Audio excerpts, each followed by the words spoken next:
Sometimes when I walk into my office, I get the feeling that I'm walking among the ruins of a lost civilization. Not because of the reigning disorder, but because it feels like the remains of the civilized person I used to be. Where is the damn detective?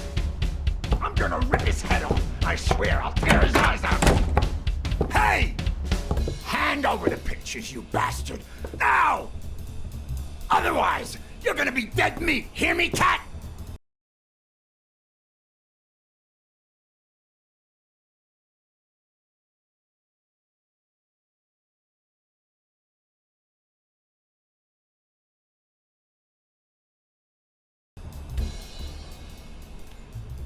Do I know you? Your face rings a bell, but... You've been spying on me. You took pictures of me with a lady. Well, then you'll understand why I didn't really focus on your face, right? I'm gonna kill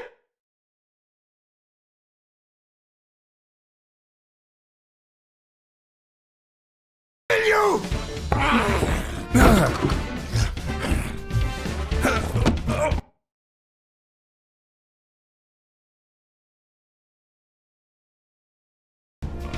Give me the goddamn pictures!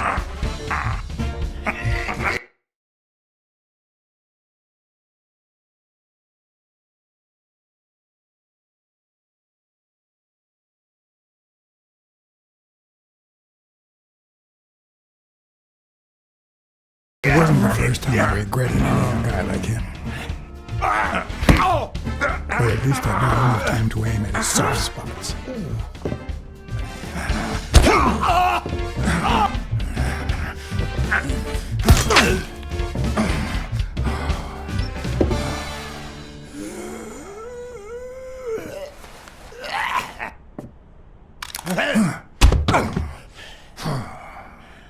Oh, man. You broke my jaw! Well, now it matches your marriage. If you show my wife those pictures, I'm dead meat. You'll ruin my life, please!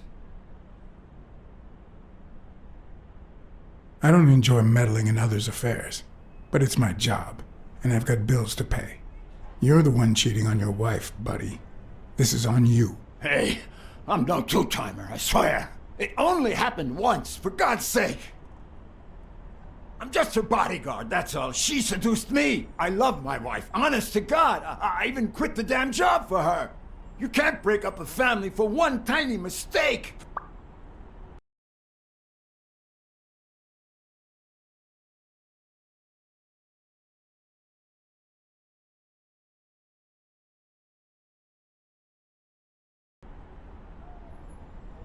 That just wouldn't be ethical, would it? If I hide the truth, I deny her her freedom of will, her right to choose. Okay, how about this? You give me those pictures, and tell her a white lie, and I pay you 10 times what she's offering. You save my family, and you make a pretty penny. What do you say? Deal? For as long as I could remember, I had collected nothing more than bad gigs, debt, and sorrow. My self-respect and bank account were racing to see who'd hit rock bottom first. While I hated his offer, it could certainly help me start anew. Run some ads in the papers, get better clients. All right. I'll tell your wife you're clean. Get the hell out of here before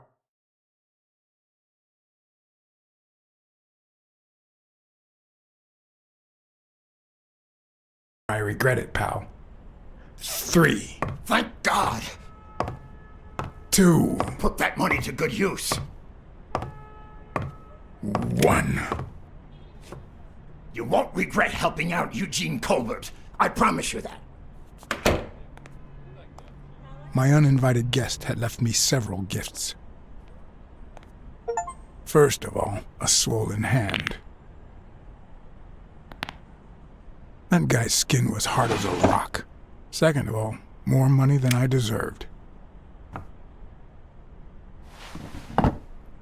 Third, the feeling that my moral compass wasn't quite as calibrated as I thought. Last but not least, the certainty that more gifts were yet to come.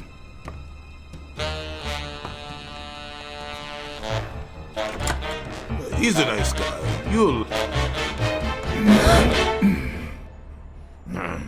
You see what I said about my pal Blacksad? Doesn't even know you, and he's already offering you a seat.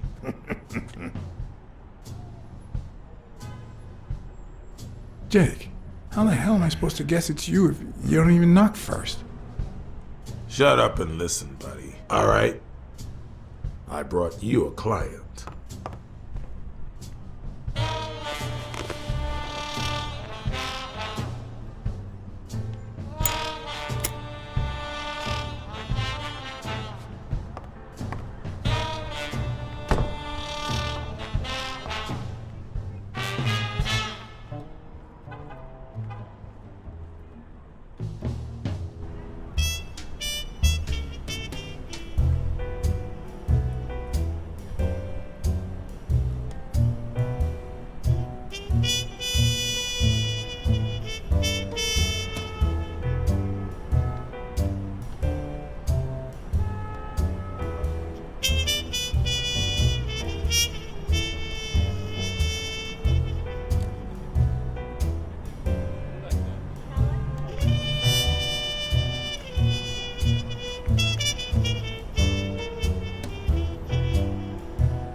And that's why we need to find him soon, or we will have a very serious problem.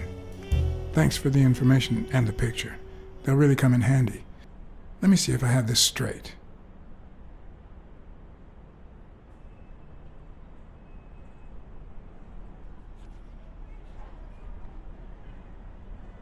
Your father, Joe Dunn, boxing manager and gym owner, hanged himself 2 days ago. Yes.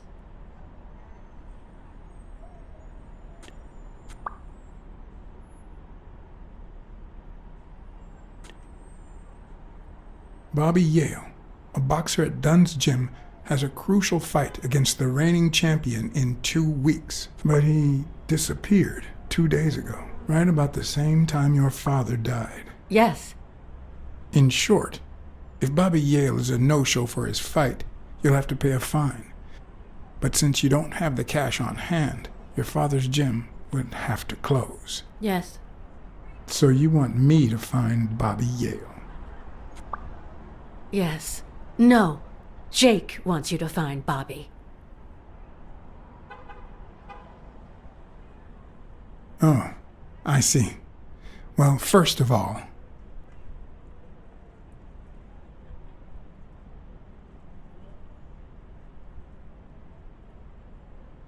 I'm really sorry, Miss Dunn. Please accept my condolences. Thank you. Damn it, John. Will you take the case or not?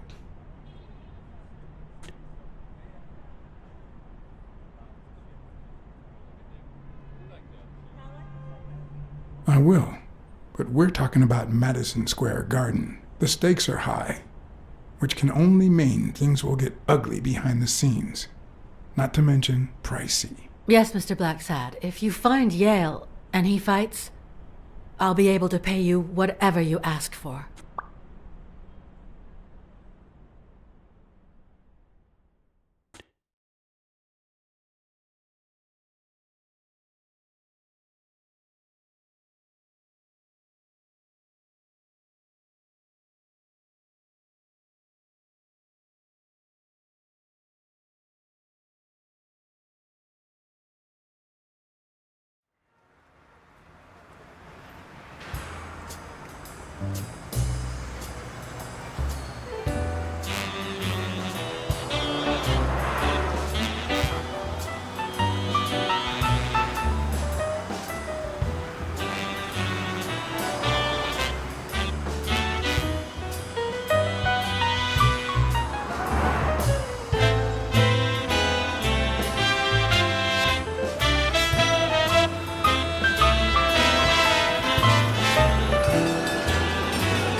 I know you already went to Yale's apartment and found nothing, but I'll search it myself at some point.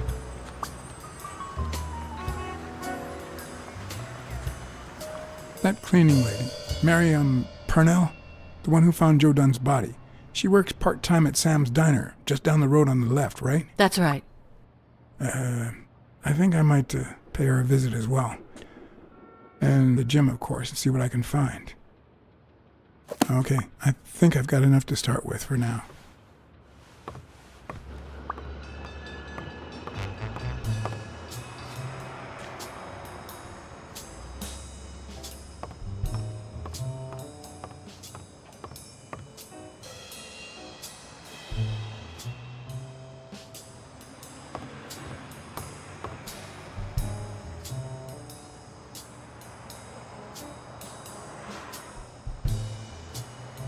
Is that done? Wow.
Looks like Dunn liked to measure his daughter and Bobby Yale each year. Sonia's measurements stop at 18, and there's a gap in Bobby's between ages 15 and 17.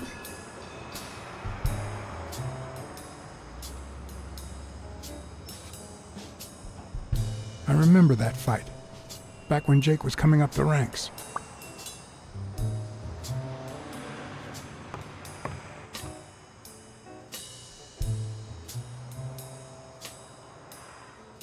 I better leave these two alone.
Weekly speaking, the legend of what's news. Hey, Weekly, this is... John, did you get my pictures? Yes, and... That rhinoceros has one big horn, huh? And the girl, hot damn. You want me to find out her name? Please, pretty please. No, Weekly.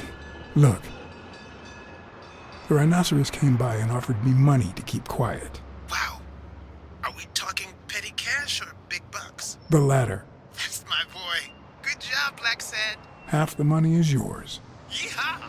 Okay, let's just change the subject. Hey, I heard something weird's going on at this gym. What was the name? Dunn's Gym.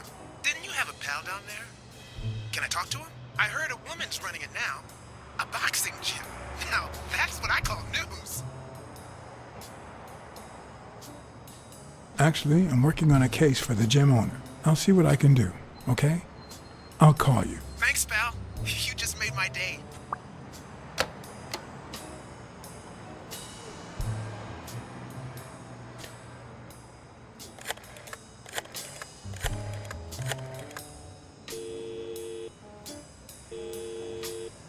Smirnoff. Joe Dunn, the boxing coach. You hear anything about his death? Blacksad, is that you? I'm just asking a simple question, Chief. Do you have any information on Joe Dunn's suicide? Oh, I'm fine, thanks for asking. Too much work as usual. I haven't been able to assign an officer to that Joe Dunn suicide case. You haven't even heard of it?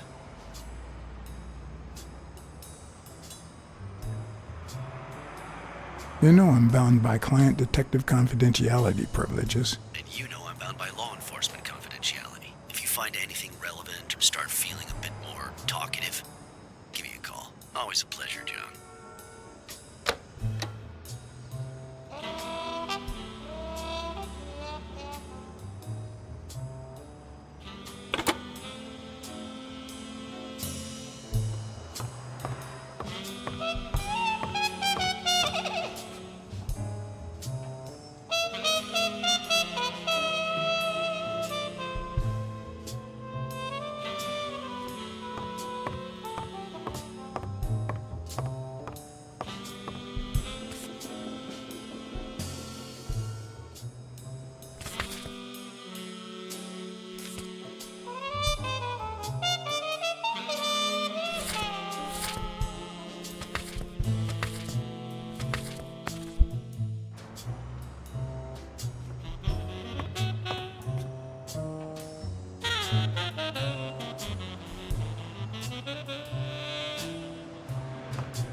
On the surface, it seems dry, but there's no dust, and it's damp underneath.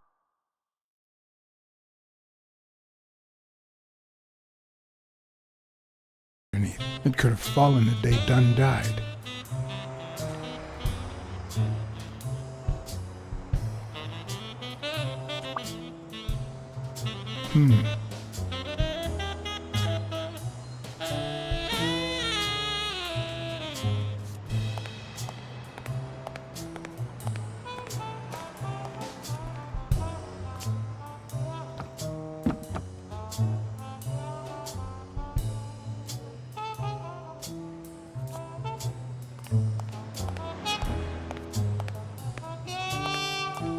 I once shredded a bag like that, just out of pure rage.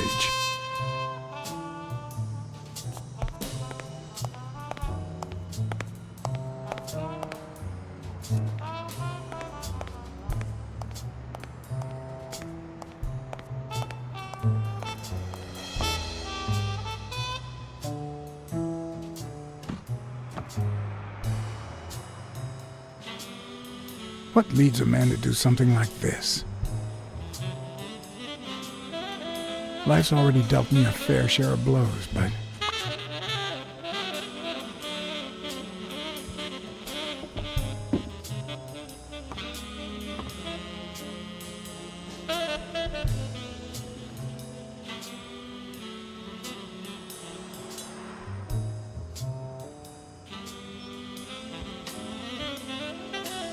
I don't know why. Something just doesn't add up.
Locked. But a true detective never leaves home without his...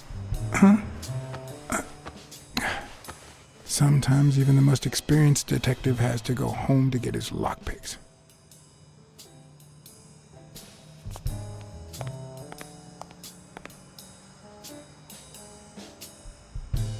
The racist brain is so full of hatred that there's no space for trifles such as common sense or, say, spelling.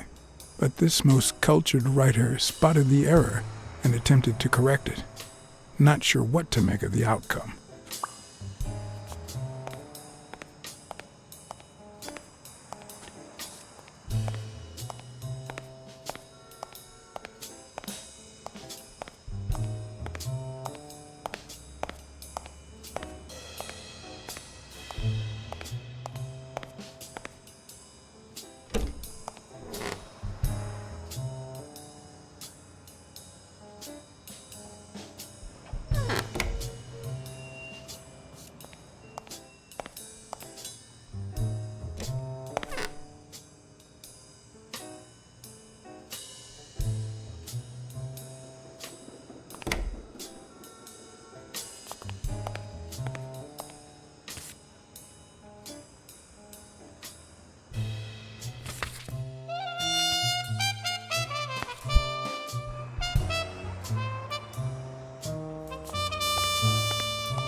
Good morning, sir.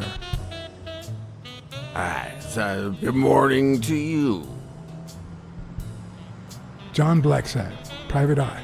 Would you mind if I ask you a couple of questions? Not at all. Proceed, Your Honor.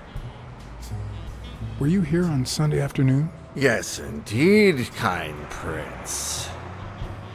I came down to watch TV after having run the New York City Marathon in record time.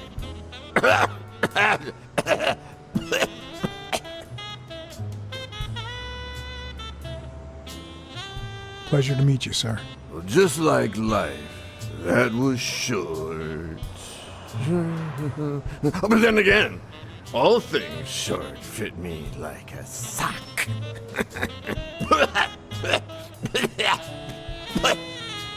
It just so happens that you can apple of my eye, do this old man a favor and bring him some sustenance. All right.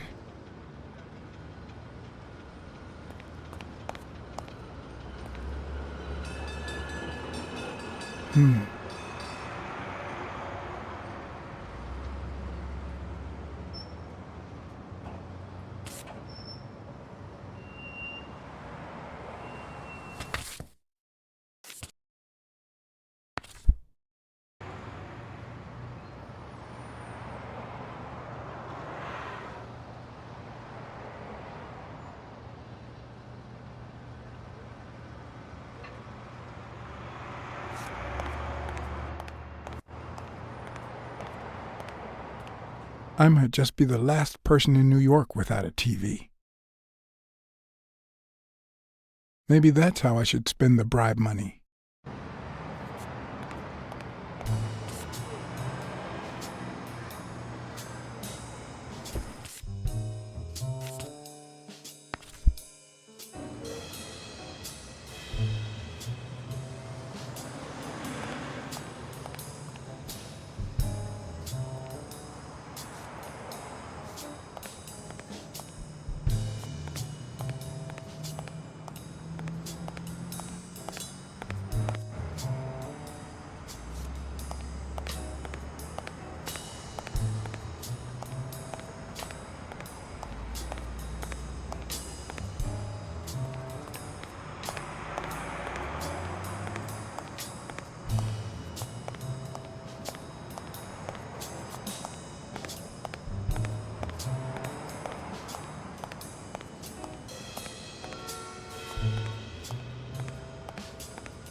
Hi, Who are you? Oh, yeah. You bring my lunch? You hound. I mean, cat. do you want anything in particular? Nothing in particular. Just something that fits in my mouth. Anything with cheese. Yeah, cheese. Lots of cheese.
hope that wasn't a client.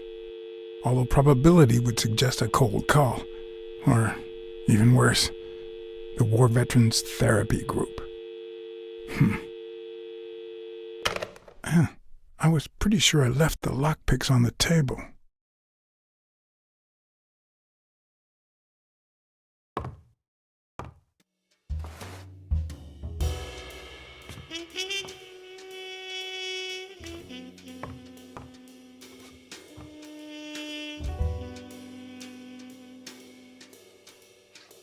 What did you do to earn the admiration of a millinery culture, distant cousin?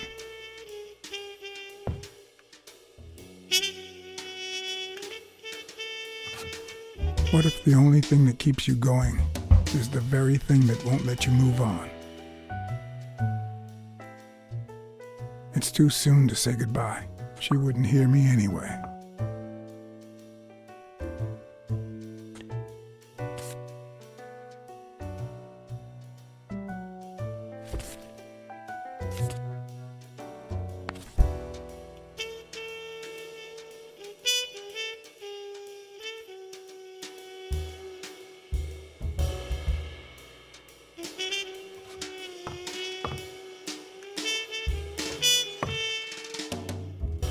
Sometimes I also use it to type out reports that nobody reads and invoices that nobody pays.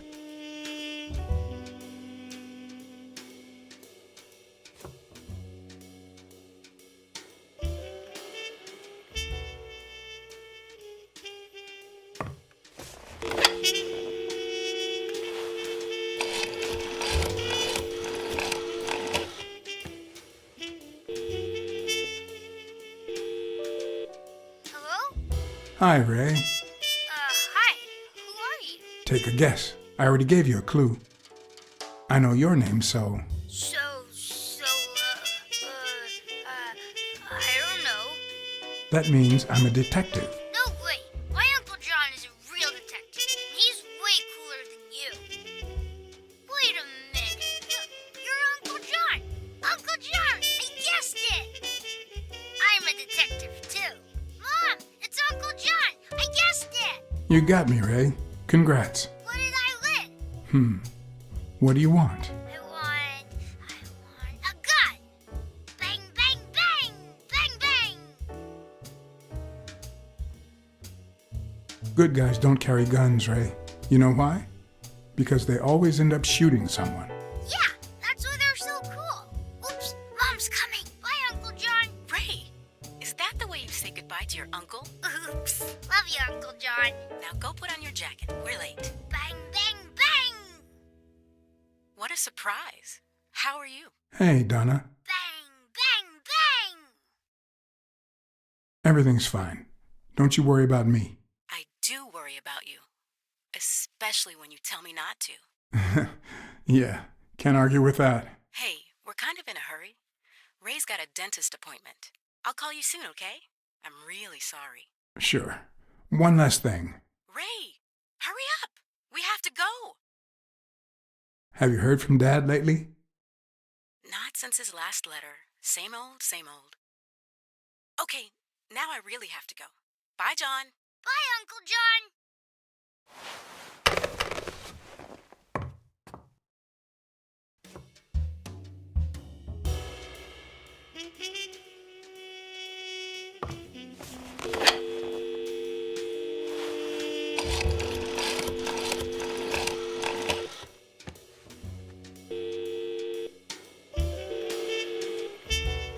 Blacksad here. Please don't tell me my husband. You have nothing to worry about, Mrs. Colbert. Do me a favor and enjoy your family. Oh, thank God. Thank you, Mr. Blacksad.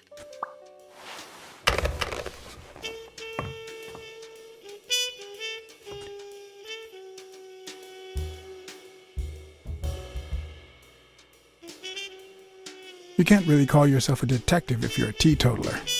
But that's not what that bottle is for. The truth? I used tequila to clean my lockpicks. In fact, I just finished cleaning them when that rhino walked in. Maybe we knocked them down during the fight.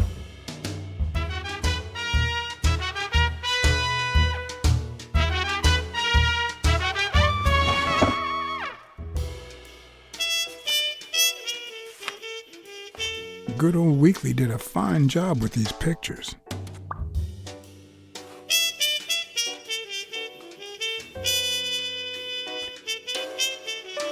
I wonder if that rhino would ever have the nerve to use it.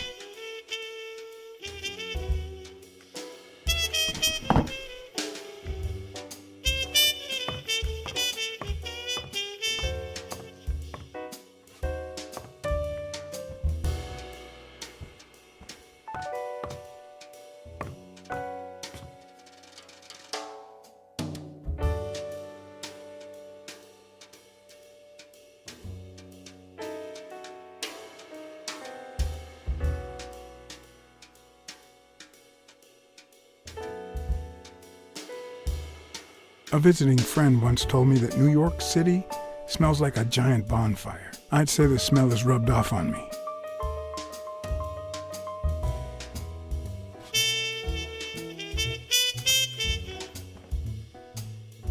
Yep, that's where I left my lockpicks.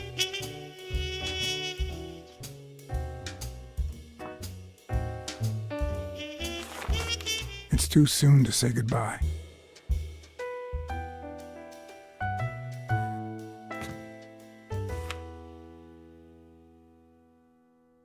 Bookkeeping is not my strong suit.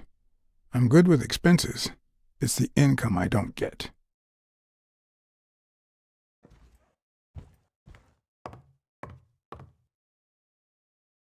Police Commissioner Smirnoff smoked that cigarette.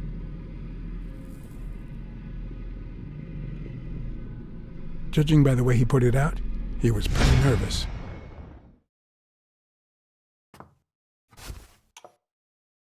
Smells good. Tasted even better the day Smirnoff brought it, in exchange for a favor. A favor no cop should ever be paid for.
Most detectives feel safe with a gun in their pocket.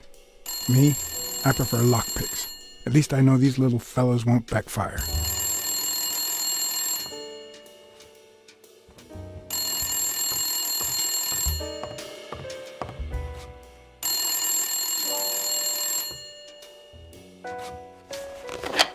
Where the hell did you go, John?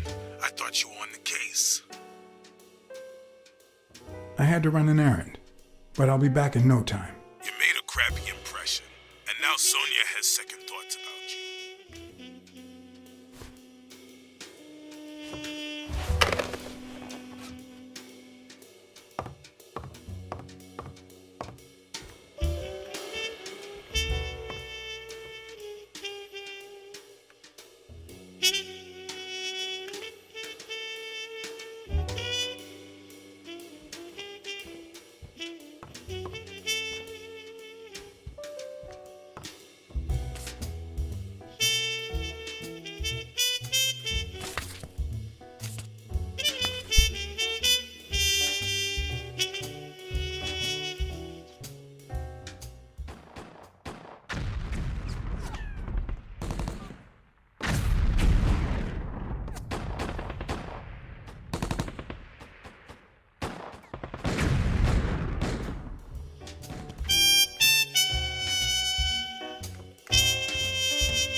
Was I a bit hard on Smirnov earlier? Maybe I should call him back and be a little more talkative.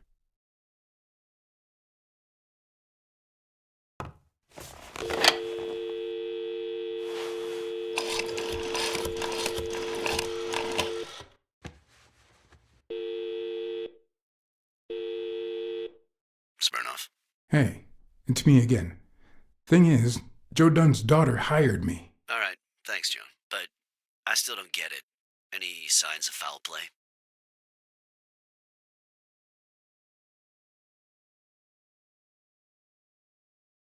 I just don't get why this guy would hang himself. The gym wasn't making him rich, but one of his pupils was on the rise, headed straight for Madison Square Garden. Well, there's more to life than business. We all have dark secrets, John. Am I right? So, are you going to help me? Why should I, Mr. Client Detective Privileges? Anyway, I'm afraid I don't have anything useful to share. And it seems like you don't either. But if you do find something, give me a call. We've been friends for a long time. And you think this is what two friends talk about on the phone? Good to hear from you, John. Take care.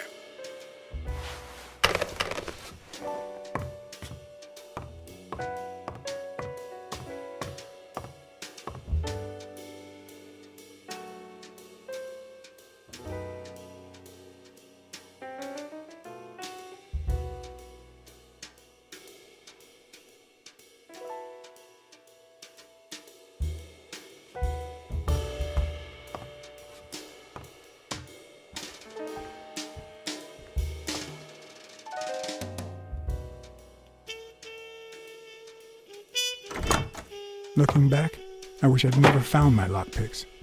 Maybe I wouldn't have gone back to the gym. All hell was about to break loose.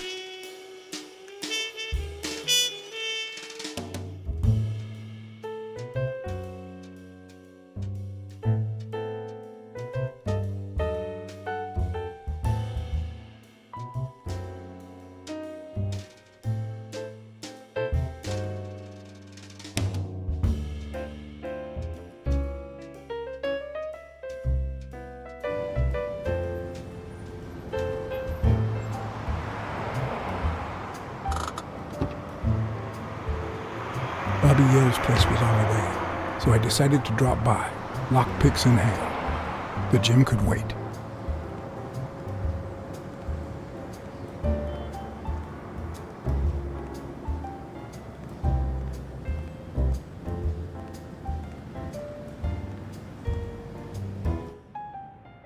Sonia and Jake had already searched the place, to no avail.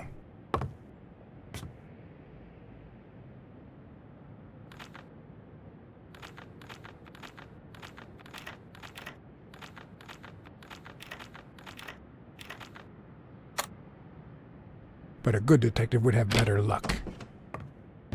I know it might not seem like it.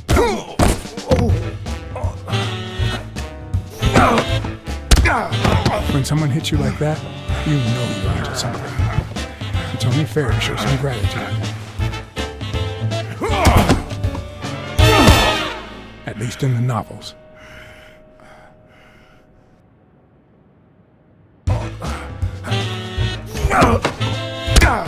When someone hits you like that, you know you're onto something. It's only fair to show some gratitude. Well, well, well. Long time no see.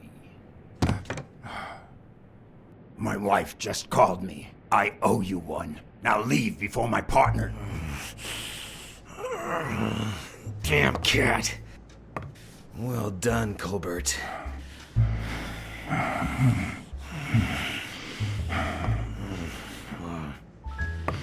Now.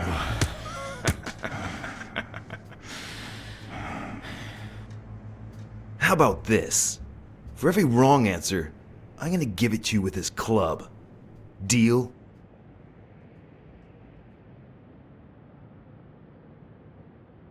Calm down, will you? Revenge is a dish best served... Wrong answer. First, well, second question. What the hell are you doing here?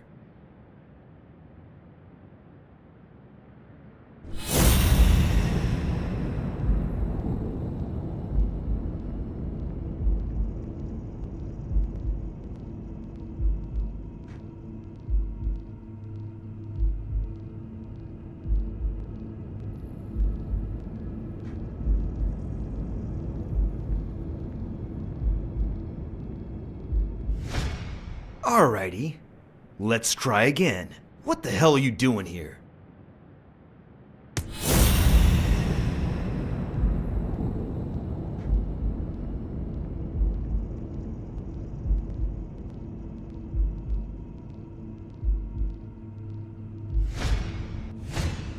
It should start to swell any moment now.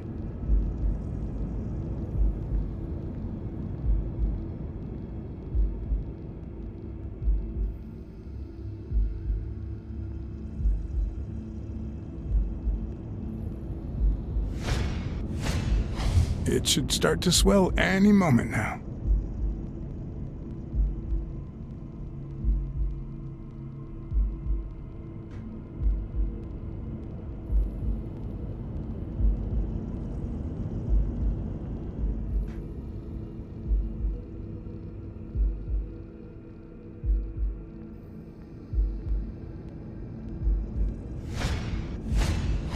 A shamrock? Is he Irish?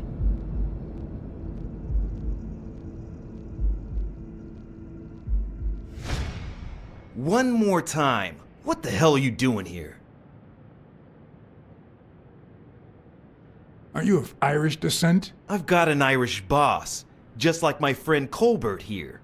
I'm sure the name O'Leary rings a bell, right? Desmond O'Leary. If you live in New York City, you've certainly heard of the richest bookie in town. After everything that's happened, I was beginning to feel like this case was finally moving forward. Wrong answer! But I was wrong.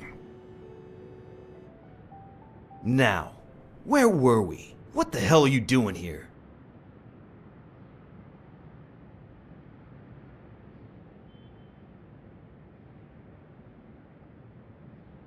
I know your friend Colbert, and his wife.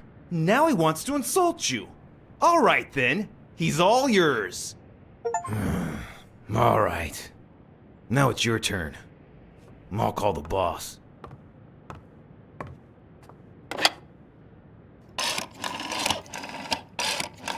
I want you to yell like I'm beating the crap out of you, okay? Desmond, we caught some damn detective snooping around Bobby Yale's place. Yeah, hired by Dunn's daughter. Safe and sound? What do you mean exactly? Oh, sure. Will do. Colbert, stop hitting him, you beast. What a shame. We were just getting to know each other.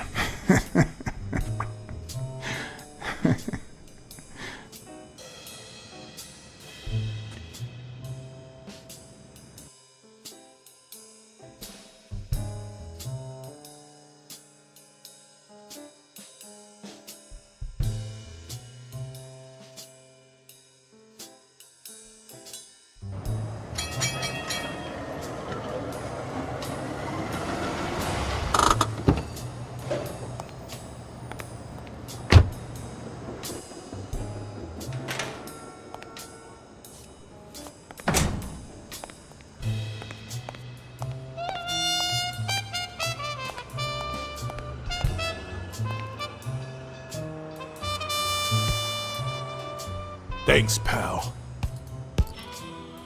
So, what else can you tell me about Dunn's death? Well, not much. My memory's not what it used to be. You'd better ask the cleaning lady. She found the body. It should be her shift down at Sam's Diner. The place is close by. Take the main door and follow the street. Just wait till you see her. You're in for a treat, my friend. Dunn wasn't black, but he allowed you and Bobby Yale to train here. Yeah, this was the first integrated gym in the city, I think. But not everyone liked that, hmm? You've seen the graffitis, right? If I get my hands on that bastard... What can you tell me about Sonia Dunn? She's hot, ain't she?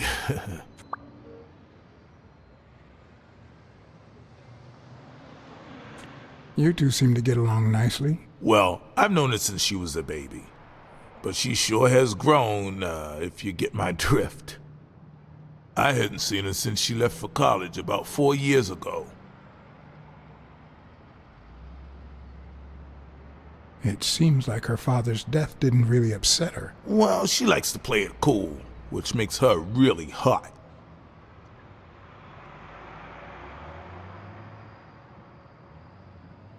What was Joe Dunn like? He was a decent man.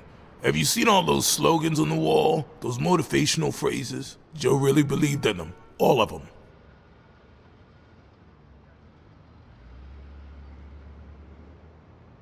He played the saxophone, right? Yeah, pretty well for a white boy. But he quit when his wife died. Makes no sense, right? I mean, nothing draws chicks like the brass. Why quit when you're finally free? Ha ha ha ha.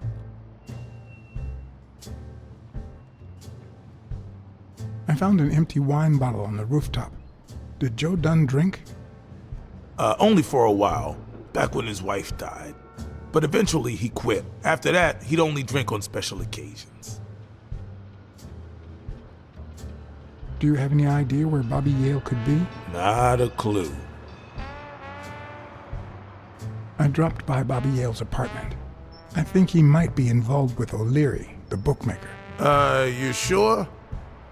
Yale had some dark years, no doubt, but Dunn turned him into a decent guy. I'm no detective, but I wouldn't follow that lead. You said Yale joined a gang back in the day? Know which one?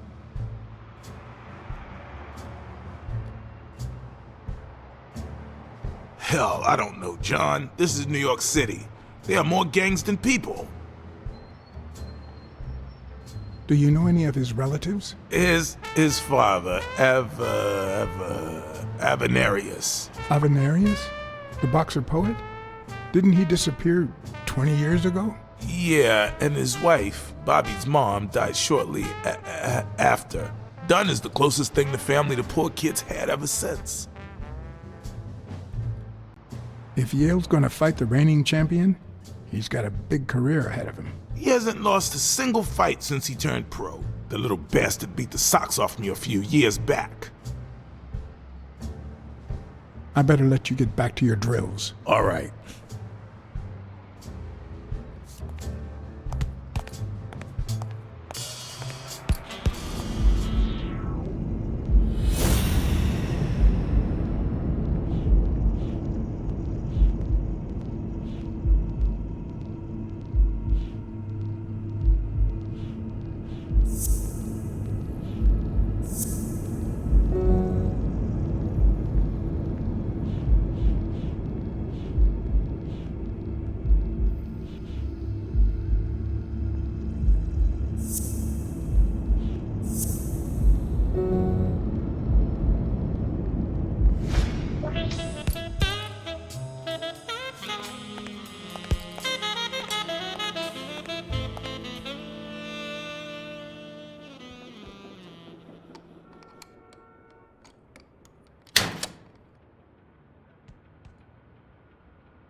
Miss Dunn, can I run a couple of questions by you? If they'll help you find Yale, go ahead.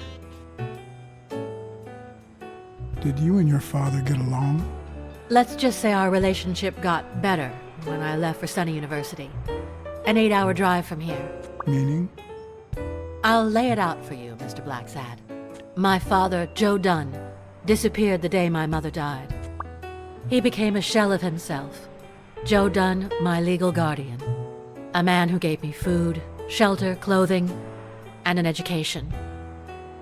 And that's more than you need to know.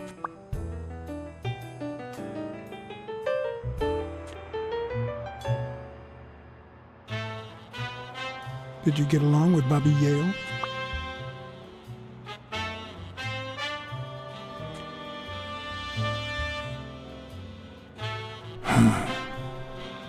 Okay. Forget it. I wouldn't give a damn about him if it weren't for this stupid Jim his stupid fight is supposed to save. Happy? What do you think about Mary, the cleaning lady? Can't say. I barely know her. And I'm not one who's quick to judge other people. What can you tell me about Jake? I thought you were friends. Guess I was wrong. He and my father were friends, so don't go down that road. What's in those papers you're going through? Red tape. Great. If you find something, please let me know. I thought you were the detective. You do your job, and I'll do mine. Thanks. That's it for now. I get it. You don't like me. But there's something you need to know. I'm all ears.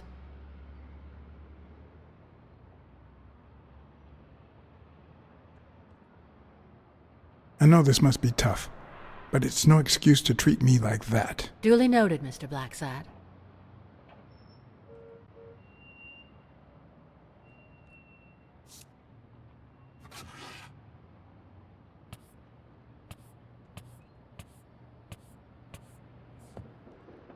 Dunn kept files on the gym's staff and clients.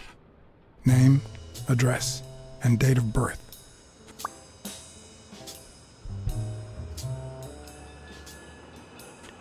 Thanks. That's it for now.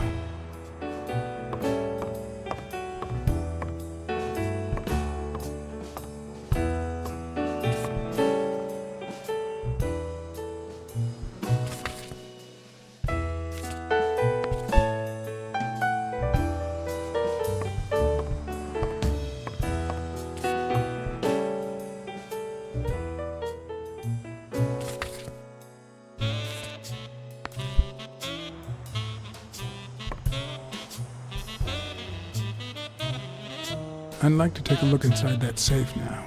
Could you give me the combination? I'd love to help you, but my mother's birthday used to be the combination, but I already tried it.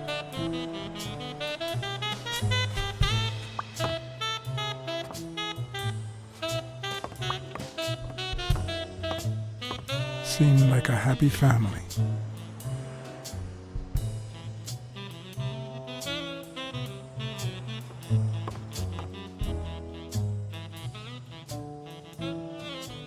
Could you tell me your birthday? Of course. March 6th. And the year? I'm 24, Mr. Blacksad. You do the math. No luck.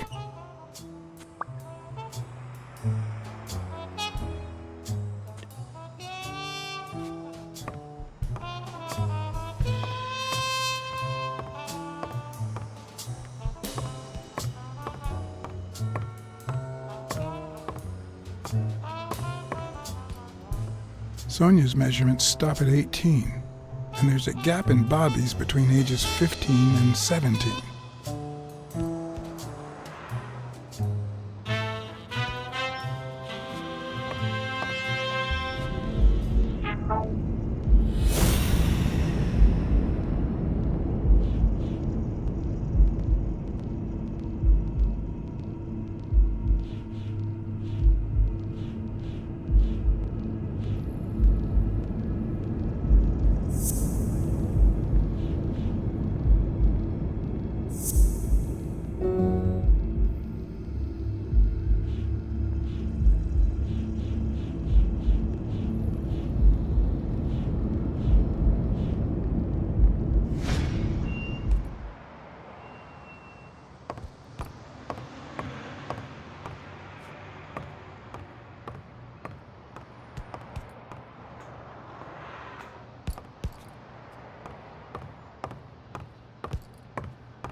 He opened it during the war? That's odd.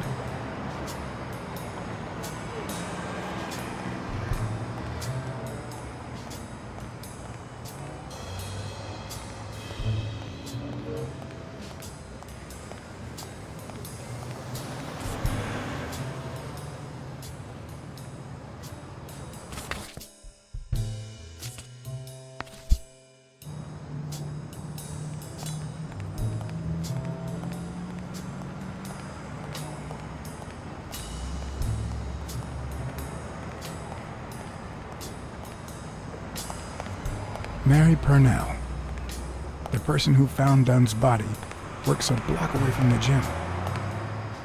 I'm certain she can give me the kind of information that... Hey! Watch where you're going, you jerk! You looking for trouble, moron? You better watch it. Go to hell, man! You better not show your face around here!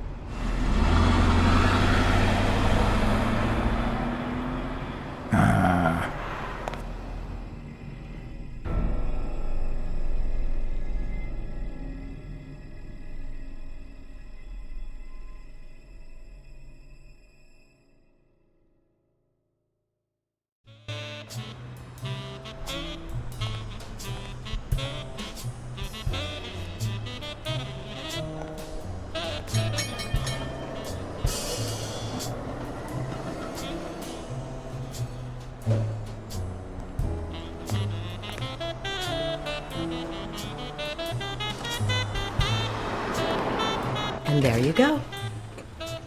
We'll miss you at Sam's Diner. Come back soon.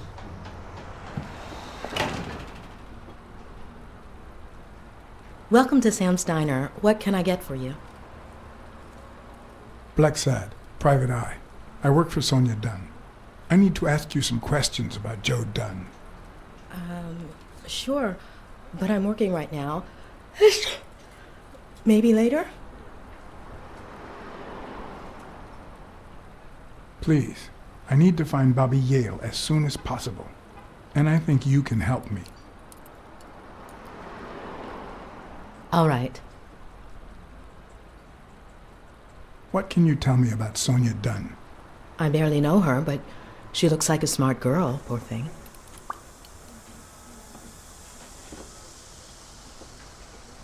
Can I have a hamburger, please? Oh, sure.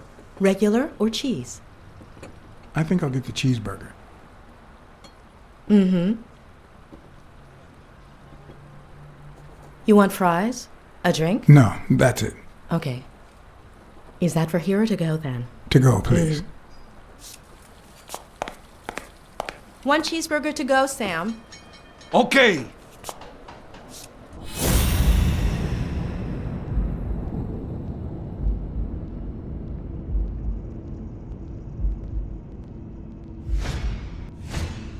They look puffy and tired. Sleepless nights? Hectic days?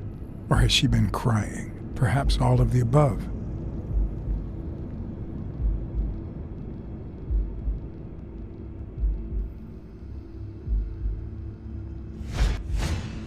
Smells like cinnamon.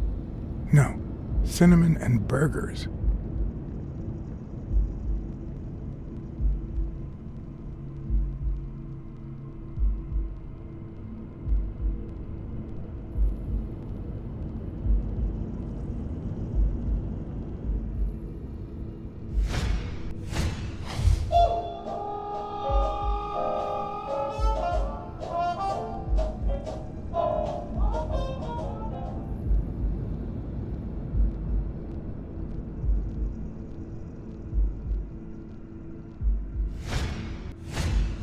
Smells tasty. My pal is going to lick his chops.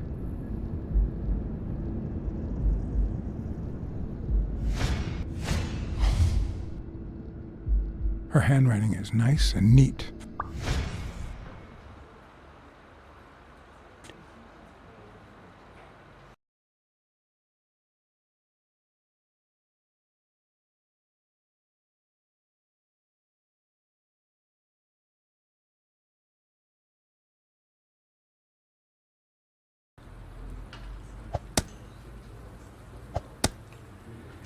Your burger is ready.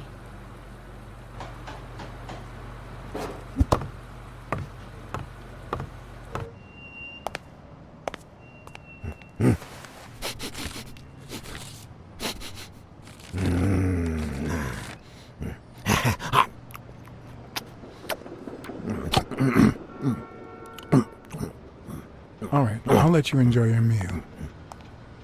4 people used the back door that very same night. What? Well, I might be blind as a bat, but as you can certainly see, I have 2 wonderfully functional ears.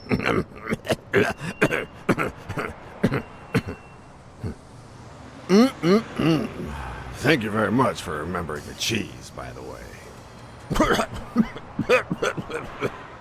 4 people used the back door 2 days ago? Yeah, that's right. Who was the first person to use the back door? Someone big unlocked the door, stepped inside, then came right back out.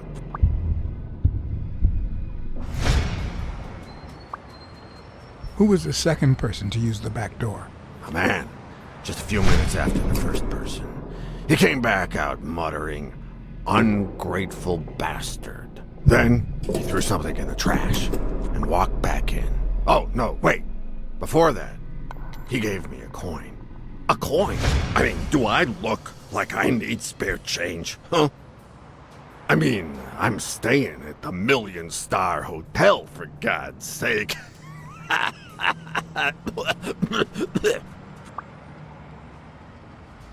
Who was the third person to use the back door? Judging by the quiet footsteps, I'd say it was someone small. I'd say it was about 30 minutes after the second person came out. Whoever it was threw something in the trash and stood in front of me for a moment. Then I heard a click. And finally, I heard trailing laughter in that direction. Who was the fourth person to use the back door? Someone big. I recall heavy breathing. The person left in a hurry, running in that direction.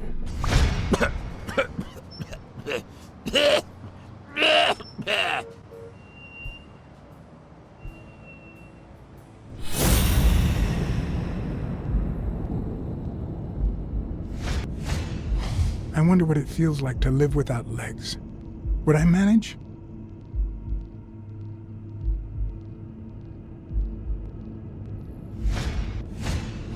Looks like someone used it as a punching ball.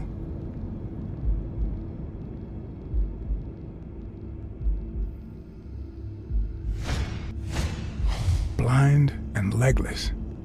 How does he get by?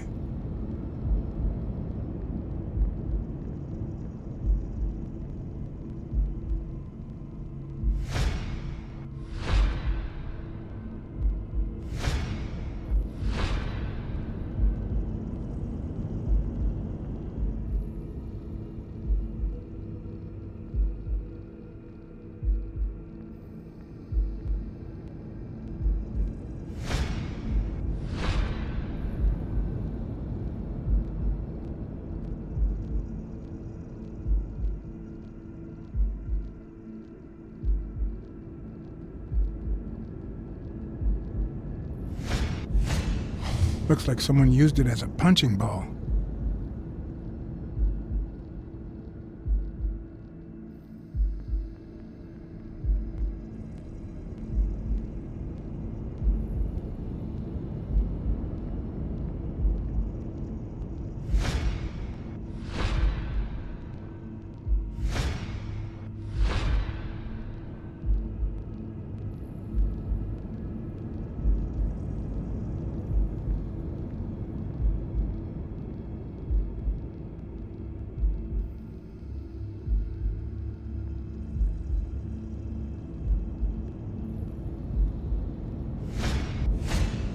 Could he have been a train conductor?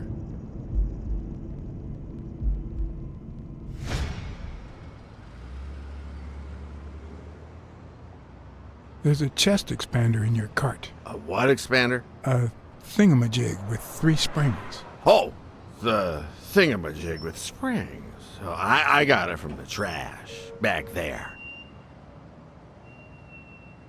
Where did you get that paint can? In the trash can in the back. A paint can and a thingamajig with springs. What a night! You were acting a bit strange before, but now you seem fine.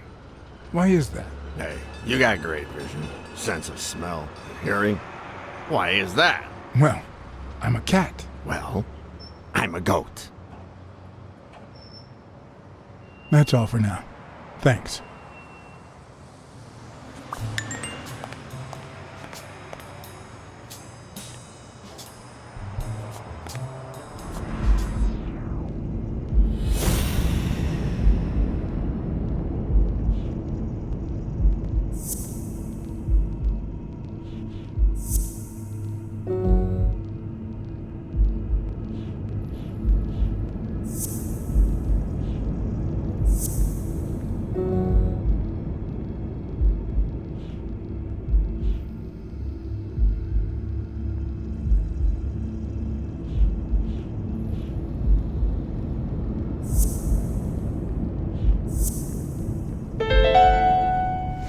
Well, I know this much. The chest expander in the trash belongs to Yale.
Any ideas where Bobby Yale could be? How am I supposed to know?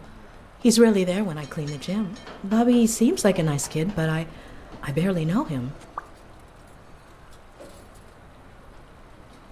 Can I ask you about your job? Which one? How long have you worked at the gym? It's been, 4 or 5 years? Although, I don't think I'll be able to set foot in there again. This must be really hard for you. I'm sorry. Tell me about your work here in the diner. Oh, it's wonderful. I love it. My boss. Oh, glad to hear that. Other than the diner and the gym, you don't work anywhere else, right? I wouldn't have the time, although I'm not sure I want to continue working at the gym.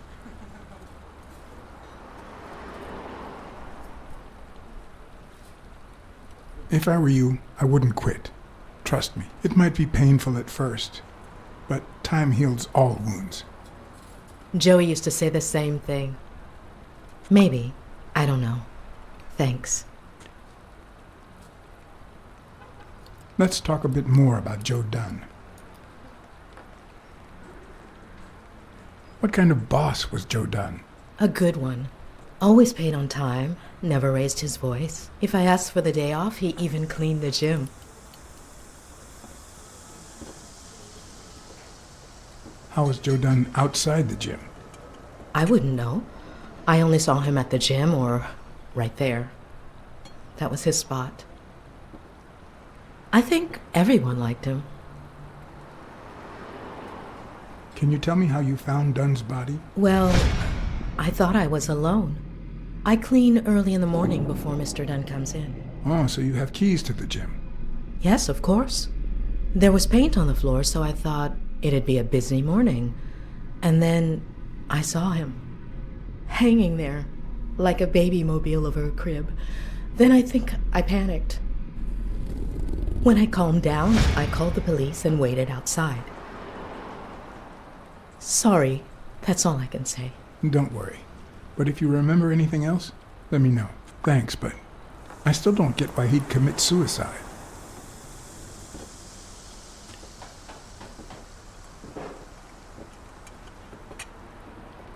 I heard his relationship with his daughter wasn't ideal. Oh, really? Poor man. I don't have kids, but that has to be really hard. His wife died years ago. Maybe he never got over it. Yeah, I don't know. Or maybe he did. That was a long time ago. Maybe he simply had money issues. Yeah, I don't know. Could be. The gym didn't really get that dirty lately.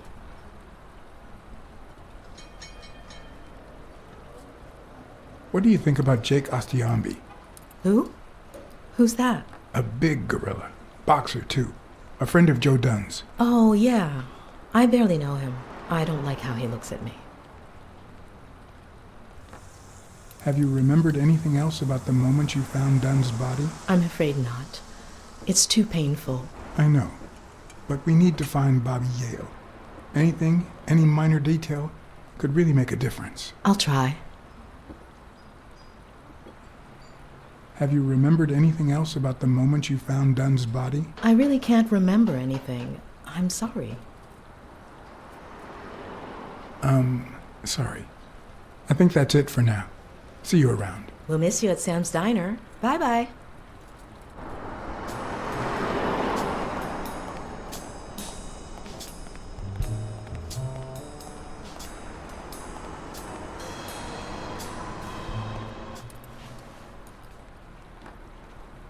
Hi, Mr. Blacksad.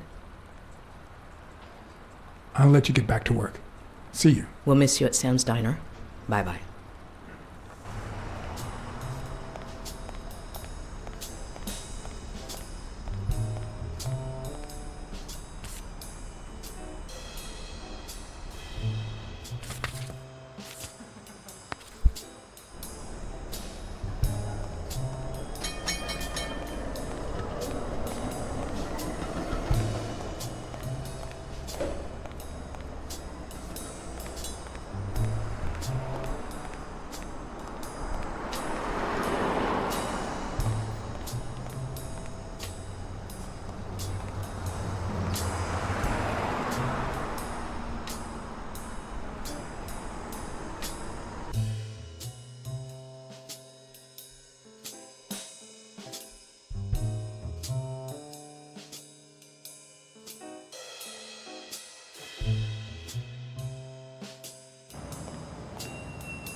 Thank you, Mr. Blacksad.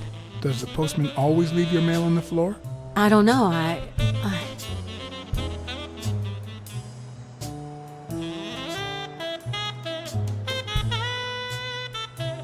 What's wrong?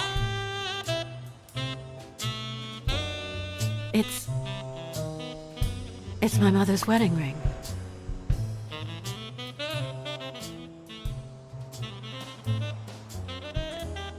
Who had it? I don't know. My father wore it on his pinky finger after she died. Not always, apparently. Will you find out why? I'll try. But there's something else I'm worried about. This might have something to do with,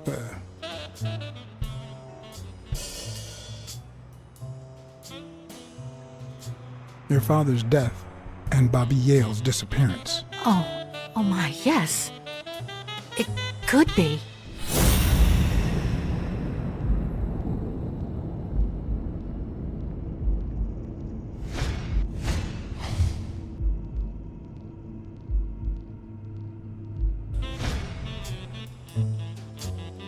What the? What's wrong? Someone's taking pictures from the rooftop. Are you sure? I'll go take a look. Now, who's that rope for, Miss Dunn? Weekly. What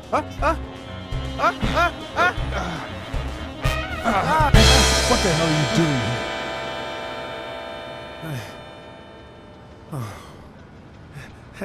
here? Hey, look! Isn't that Cassidy?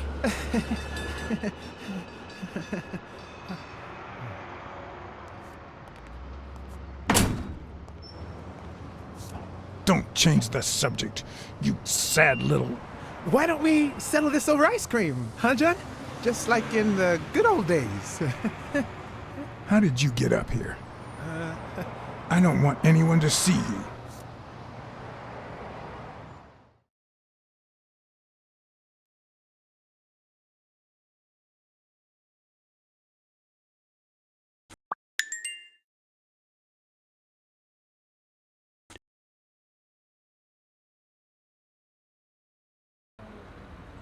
Everyone, even the most hapless of creatures, has a gift. Something that makes them special, that makes them worth knowing. Foul-smelling Weekly is no exception. No matter what he does, it's impossible to stay mad at him for too long. This bourbon shake is delicious. Want a taste? You know I don't like milk. Your loss.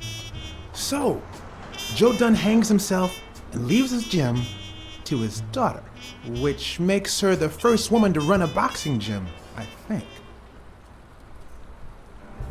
The real question is, why did he commit suicide? Well, it's pretty obvious. Is that so? Care to shed some light on this, Sherlock? Oh, there's no need to look for reasons. People hang themselves every day out of sadness. And stuff like that. End of story.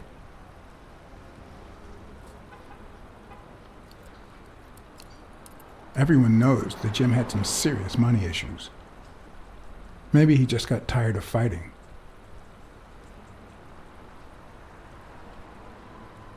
Well, it doesn't really matter. It's just a hunch. I wouldn't bet my life on it. I've got other suspects, like O'Leary, the bookmaker. Desmond O'Leary? The same O'Leary who used to date Helen Moore? America's sweetheart? Now that's a woman. And then there's the Walrus. Who was that guy? Come on. You've never heard of Frank Cassidy? The president of the Boxing Managers Association?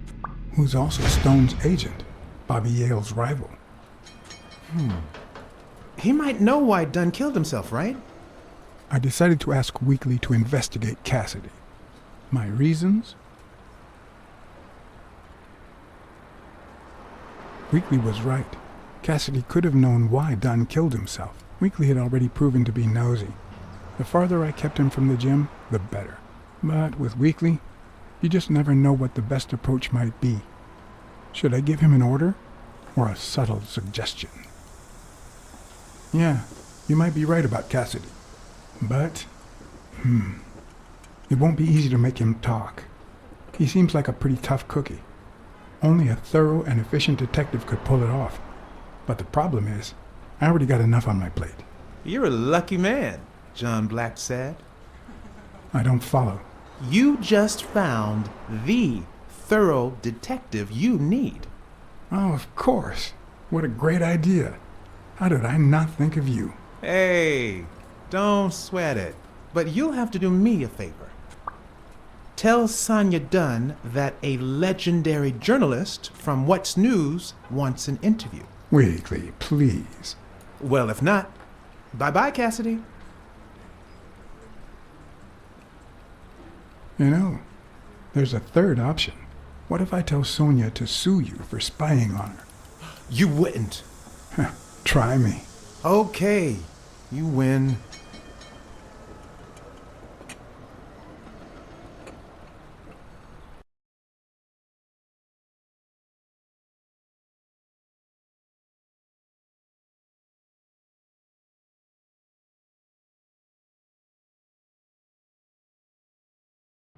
So, was there really someone on the roof?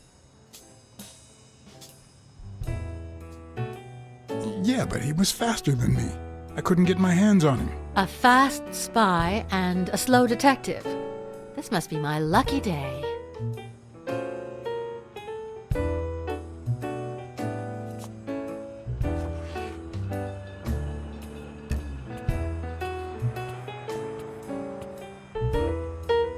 Dunn kept files on the gym's staff and clients. Name, address, and date of birth.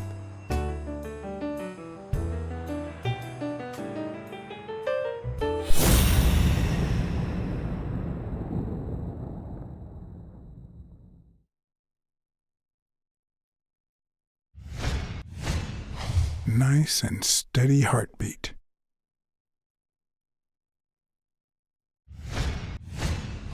Big, bright eyes. Looks well rested. Either she didn't mourn her father, or she really knows how to work that makeup.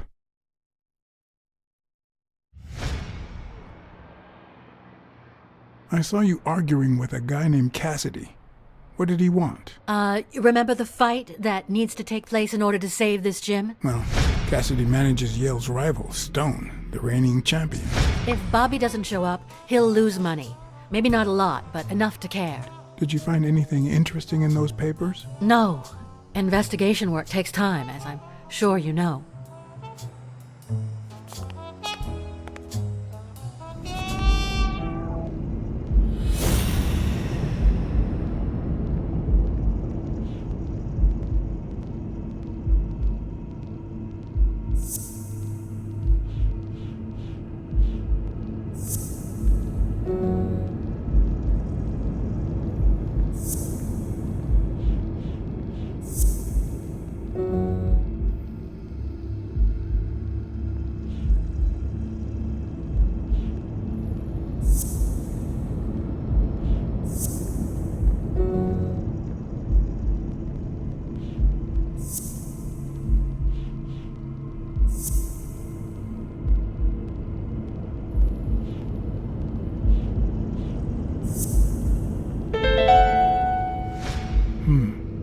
Were Mary Purnell and Joe Dunn an item?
if Mary's birthday is the combination to the safe.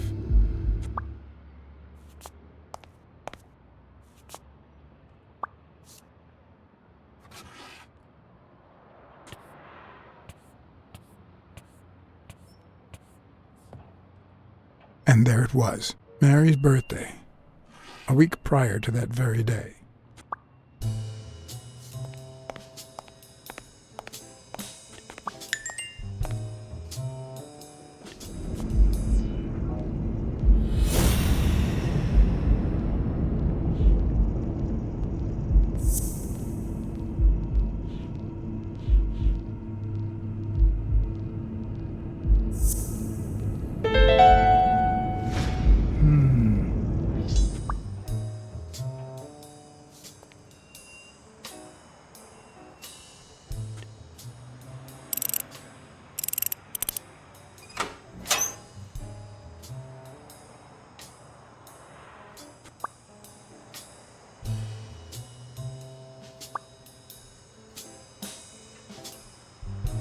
A few bucks.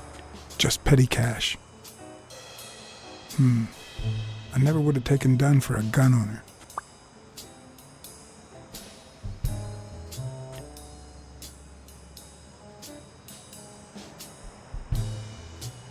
You opened the safe? Yeah, and I think you need to see this. Can you tell me what it says? All right. I think this might be useful for the investigation, Mr. Detective. He left everything to me, except some boxing trophies and knickknacks that'll go to Bobby Yale. Do you think Bobby Yale read it before he disappeared? Maybe. When was it signed? It was written 4 years ago, just weeks after I moved to Buffalo. Congratulations. You're one lucky lady. I'll pretend I didn't hear that. All right. Thanks.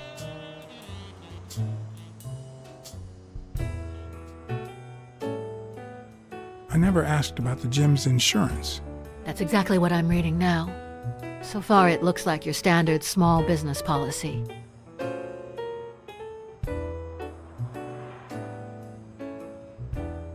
You see, I've got this friend. He's a journalist, and, the thing is, well, he would like to interview you. Why? A woman running a boxing gym? That's quite the story. And how did this friend of yours find out, exactly? Well, you know how these things... I don't even want to hear you. I just hope you prove your professional worth before the day is over. I think I know who had your mother's ring. You do?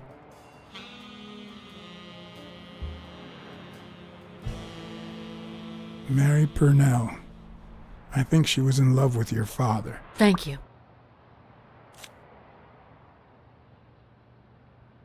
Thank you.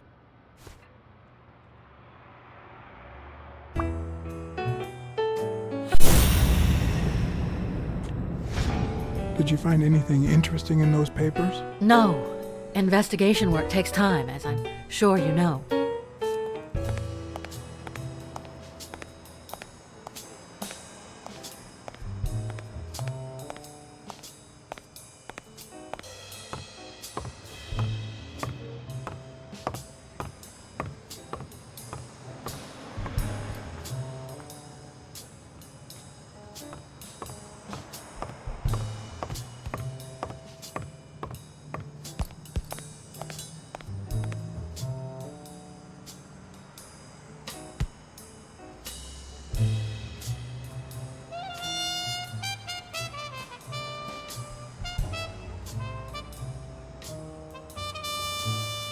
Joe Dunn or Joey Dunn?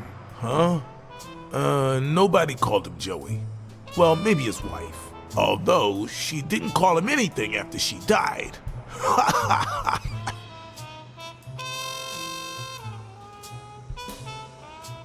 Did you know Joe Dunn had a gun in his safe? No way, man. He hated firearms. Although, When Bobby Yale was a teenager, he went through a crazy phase. Even dropped out of the gym and joined the gang.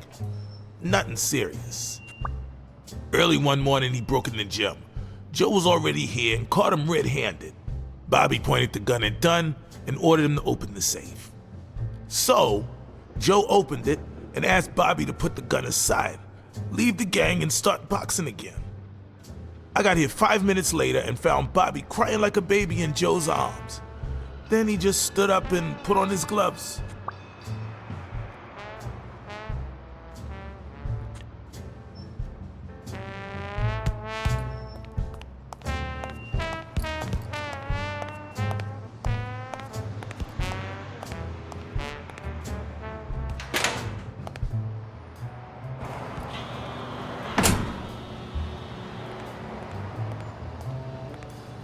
I'd prefer a yellow Cadillac, but I can't complain.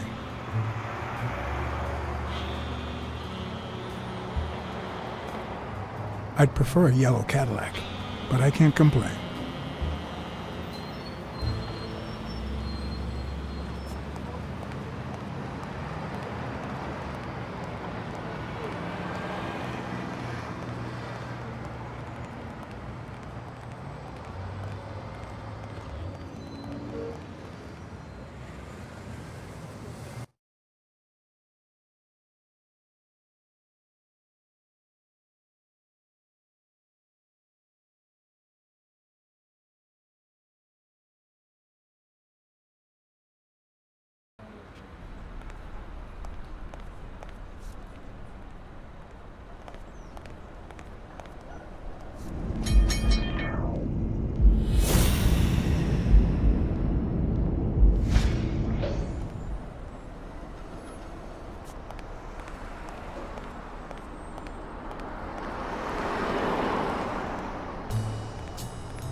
I know you're hiding something. What?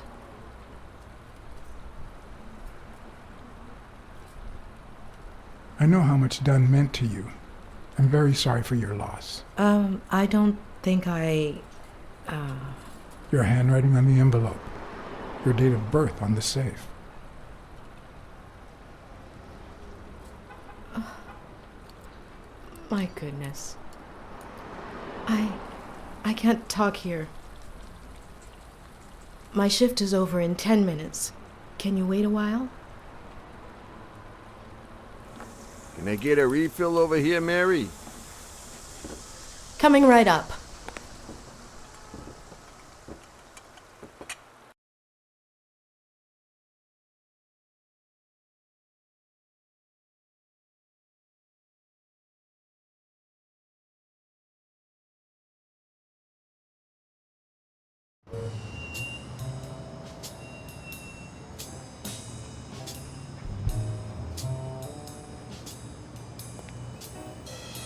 Mary Purnell, the angel Joe Dunn found in his golden years.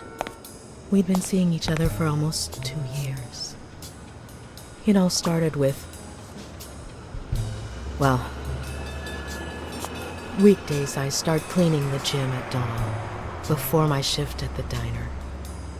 Joey always came in early, just a little after I got there.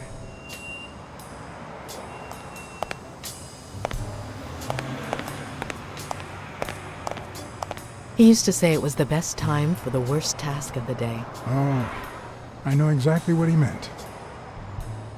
Did he help you clean? No, poor Joey. I would never have allowed that. He did more than enough. Would even clean on my days off. Paperwork. He just hated it. But that was just him. Instead of putting off the things he couldn't stand, he did them as soon as possible. One morning, he saw me crying. I was having a rough day and...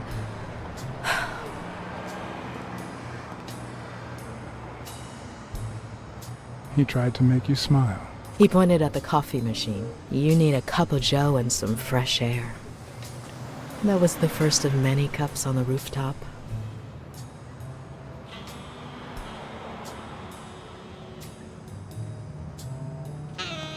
Which is where you seduced him. I'm a decent woman, Mr. Blacksad. You might be too young to understand this, but real love has little to do with seduction. One day, we realized those rooftop coffees were the best part of our day, so we began to spend more time together. But you never told anyone. Why did you keep it secret? For Sonia's sake. She and Joey drifted apart after her mother's death. He was afraid that our relationship would only make matters worse. Until one day, on the rooftop, we realized just how serious our relationship was, and we decided to turn those moments into a lifetime. So he asked you to marry him? Yes, of course. He gave me the wedding ring, and we decided to tell the world. He said he needed to share that happiness with his little girl. Turns out, he wasn't that happy after all. What about Yale? Wasn't he like a son to him? Maybe you already noticed, I have a slight cold. I really should be heading home.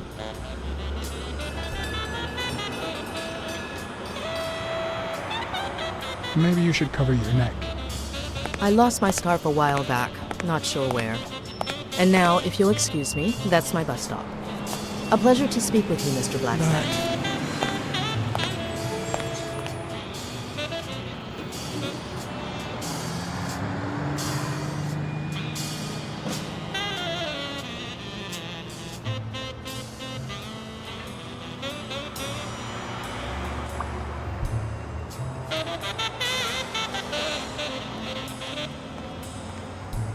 I'd prefer a yellow Cadillac, but I can't complain.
Did you find anything interesting in those papers? No.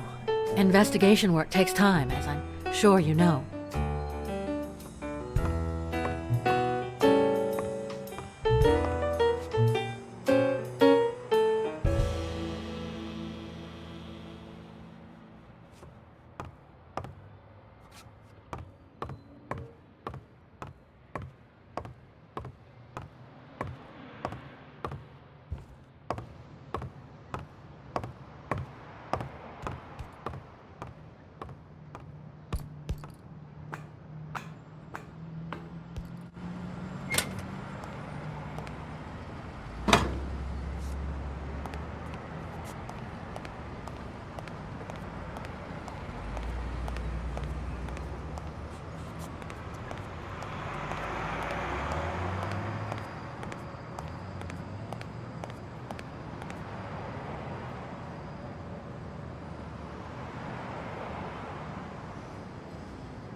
You're gonna like what I have to tell you about the Dunn case.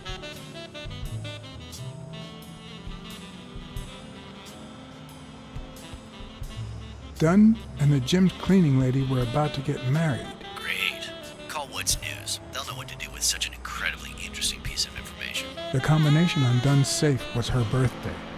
He even gave her a ring. You know, your typical suicidal bliss. Okay, I'm still not convinced, but I might have something for you.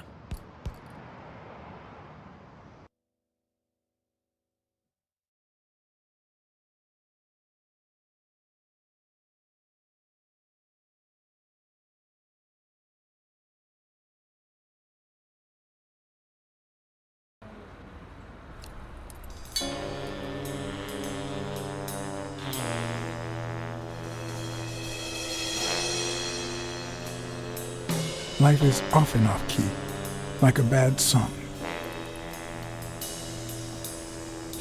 The notes come together but feel flat, unable to create anything resembling music.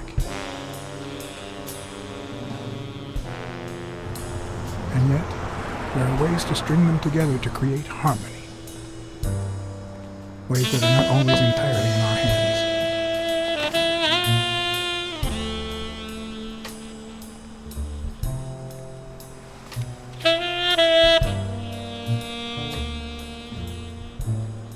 You look tired, John.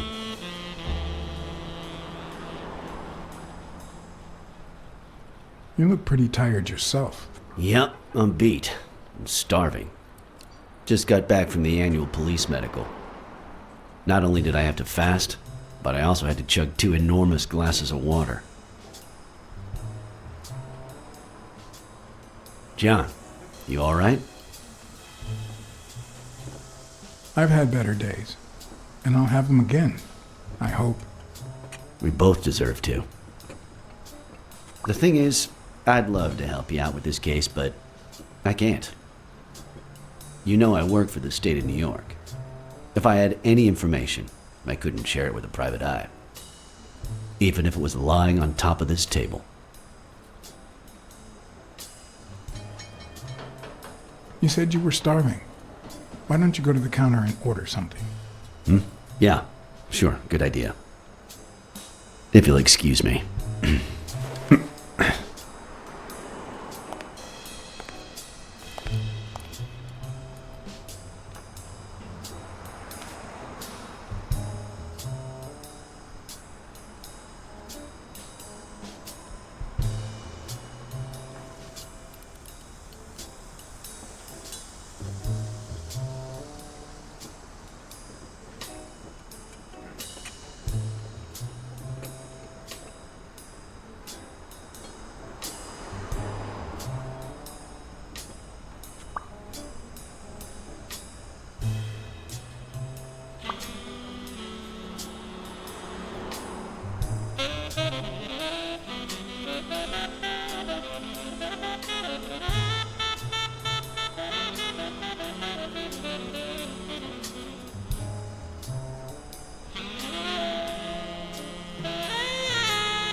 Interesting.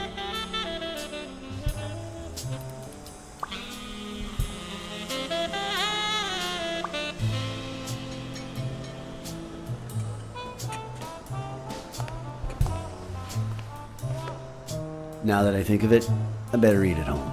It's healthier. Thanks. Truth is, John, it all seemed clear to me before, but now? Please, promise me you won't take the law into your own hands. I'd like to think we're not just vigilantes. Sure, you can trust me. I give you my word. All right. In any case, keep me posted, will you? Friend, you can count on it. Take care, John. As always, Smirnoff had given me new, potentially relevant information. Not to mention second thoughts. When an old dog like him gets that serious, one must be prepared to bite.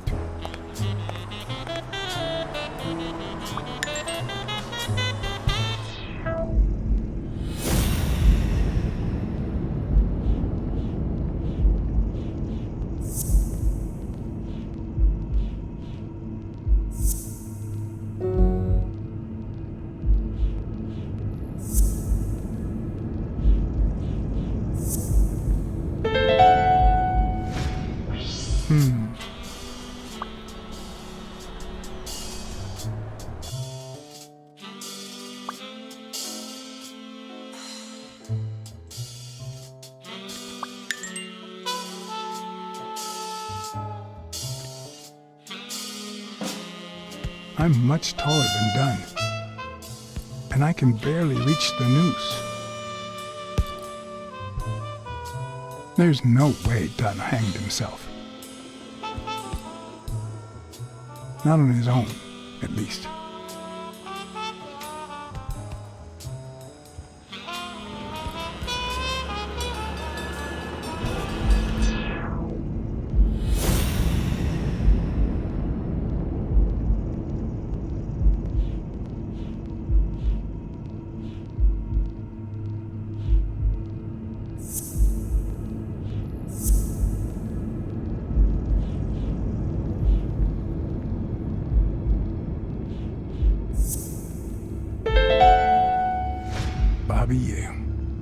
I don't know if you had a motive to kill Dunn, but you certainly had the murder weapon.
punched a paint can. But why? Wasn't he calm and composed?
Do you remember anything else about the day you found the thingamajig with the springs and the paint can? Yeah, no.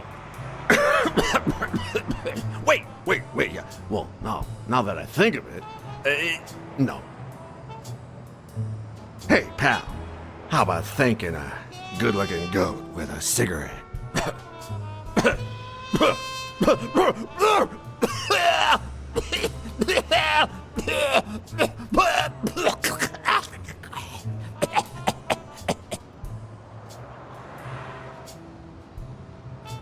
Of course. Here you go.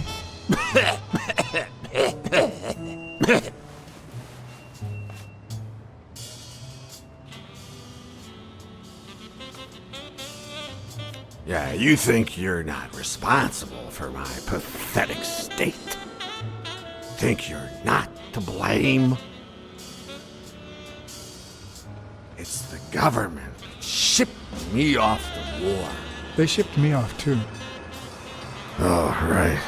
So then you know what it's like to kill, too. Well, then another sad hobo shouldn't be a problem for you, Professor. I'd rather not talk about it. Okay, I understand. Wait, but that's not what I wanted to say.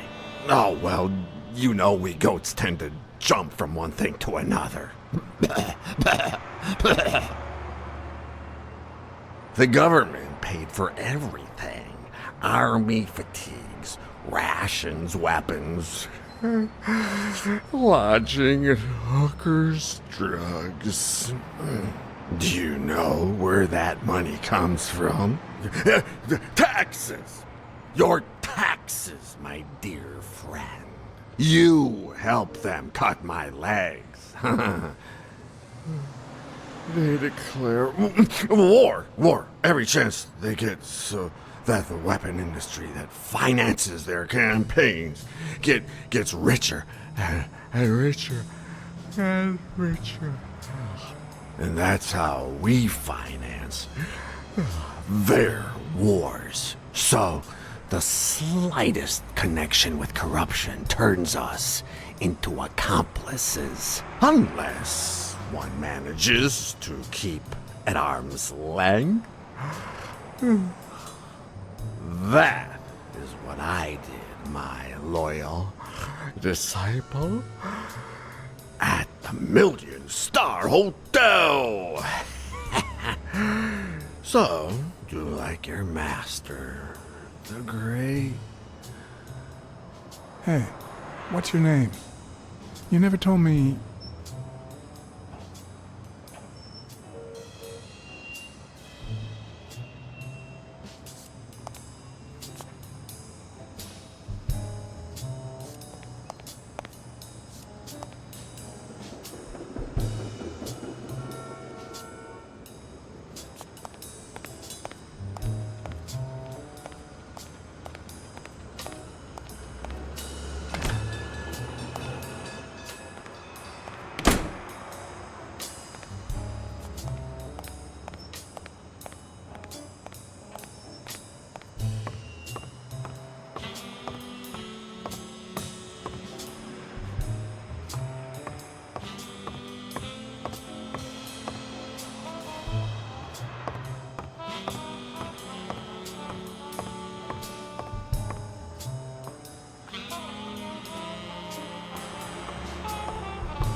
Dunn's room had quite a view.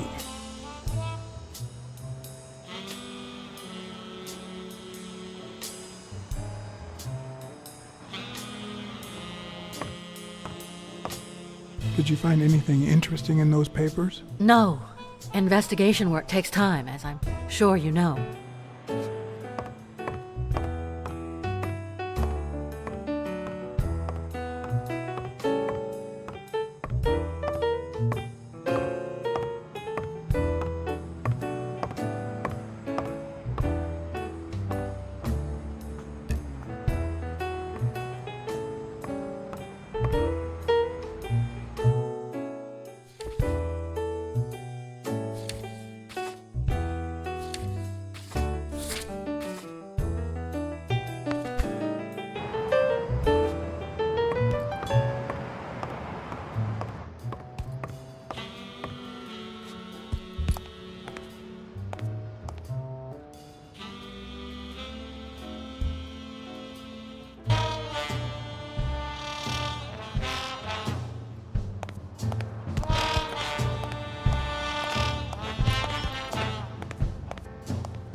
I'd prefer a yellow Cadillac, but I can't complain.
Just turned off the grill.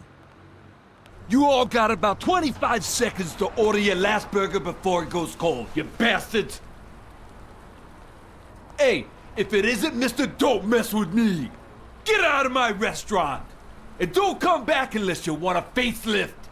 No one messes with good old Sam, little kitty!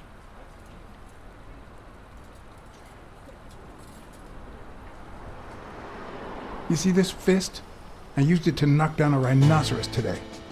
But you know what? I've got another one right here, and it's jealous of its twin.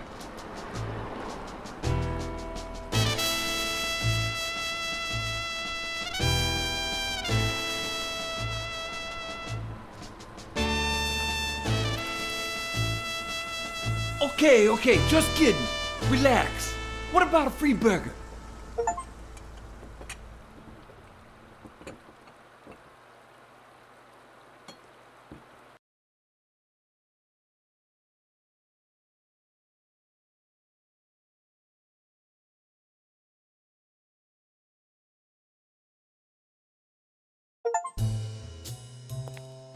I have to admit, I was hoping to get something in return for that first hamburger.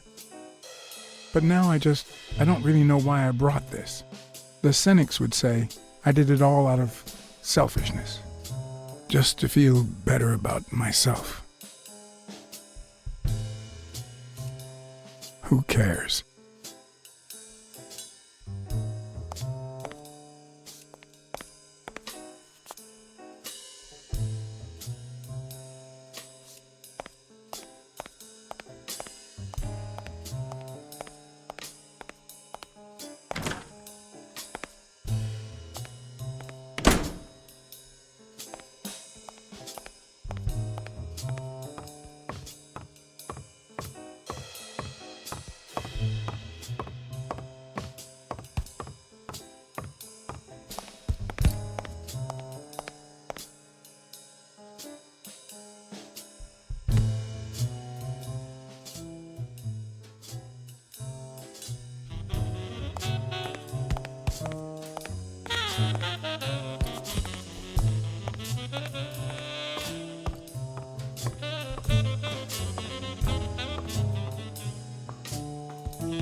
Sonia's measurements stop at 18, and there's a gap in Bobby's between ages 15 and 17.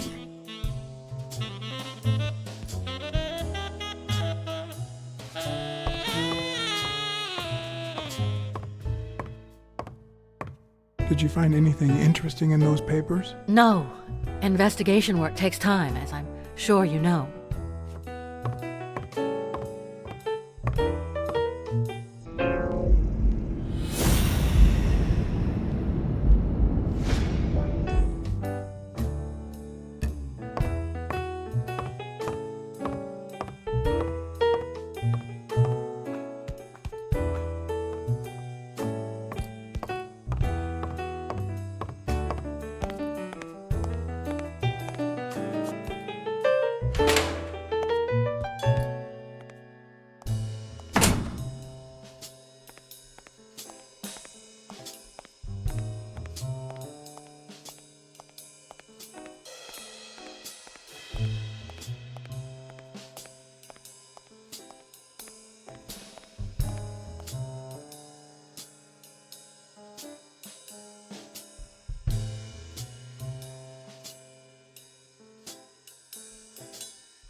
The proud South.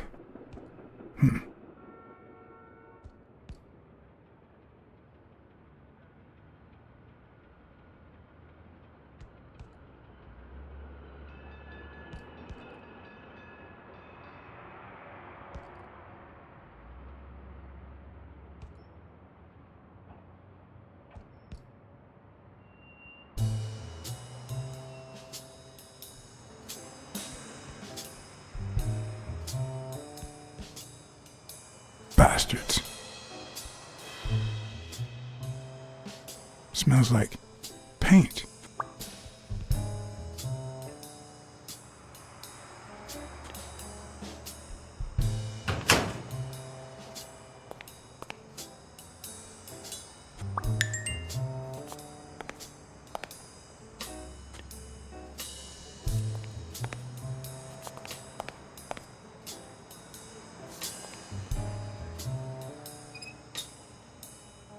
Of course.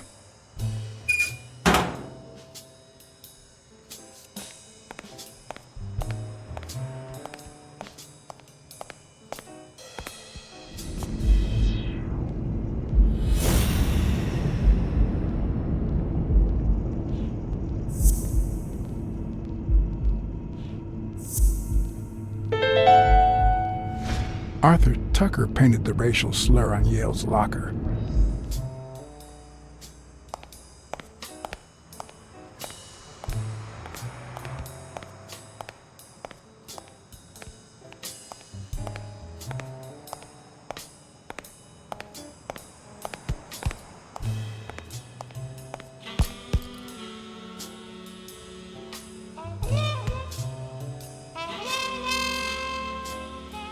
Not all folks are as open-minded as Dunn. I happen to know who painted the lockers.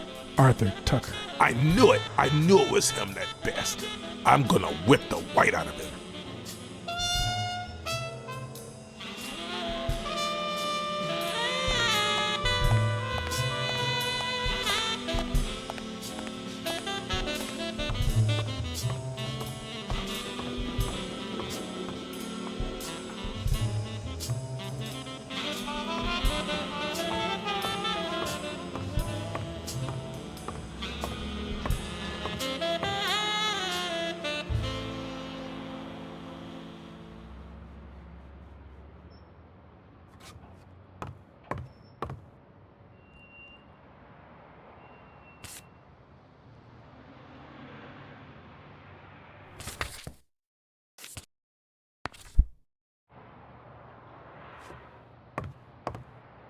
Did you find anything interesting in those papers? No. Investigation work takes time, as I'm sure you know.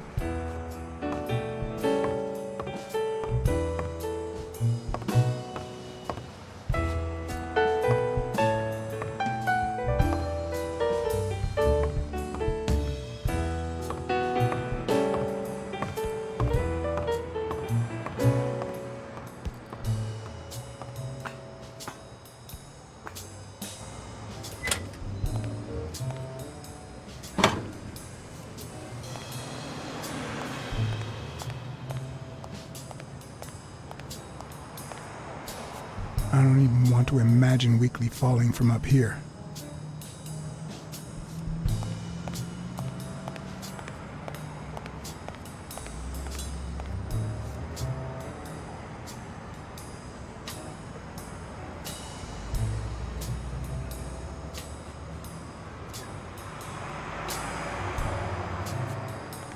A good place to spy on Sonia.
I don't even want to imagine Weekly falling from up here.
Damn.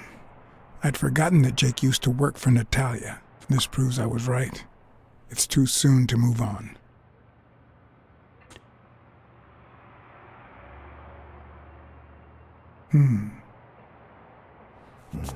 What the hell? Jake, give me one good reason not to smash in your face. What the hell are you doing in my locker? I'm a detective. That's what I do. Yeah, and my friend too. But that's what I thought. Get off me. Sometimes, John, I could just punch you.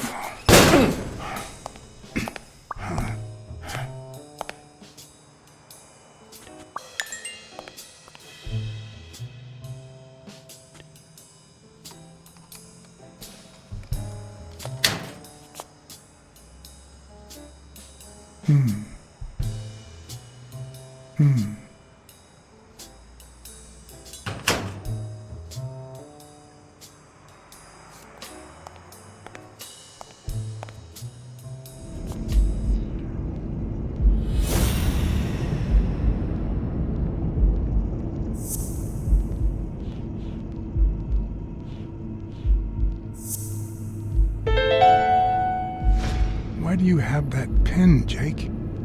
What mess are you in?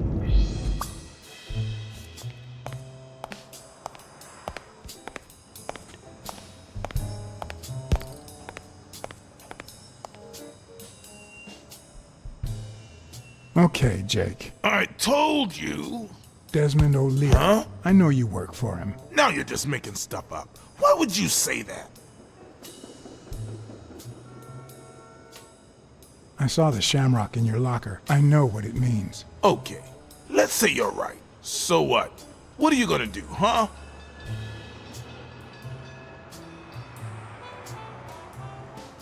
I'm a detective. What do you think I'll do? Yeah, definitely better detective than friend. All right, you win, pussycat. Business isn't going that well lately. Natalia was my last well-paying job, and it's been a while. Then O'Leary shows up and offers me a bodyguard contract. What was I supposed to do? Yeah, I understand. Seriously, You don't seem like the type to accept, shady offers. I've done things like that, and worse, but I'm not proud of them. Hey, O'Leary might run an illegal gambling operation, but it's not like he's killing people or conning widows, and I'm just a bodyguard. I make sure no one gets hurt. What I do, including my contract, paycheck, is 100% legal. How bad can that be? O'Leary pays you with dirty money, and you're part of a criminal organization. There's no two ways about it, but that's not what bothers me.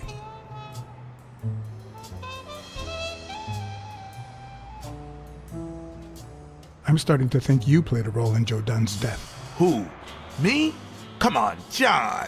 Then why are you lying? Well, I guess there's no point in hiding it now. I was here the day Dunn died. Go on. I had to take care of some business for O'Leary. He makes me wear the shamrock when I work for him. As you know, I left the damn thing in my locker. Say no more. You came in the back door. How did you... Yeah, that's it. Joe had mentioned he'd been painting that afternoon, but I forgot.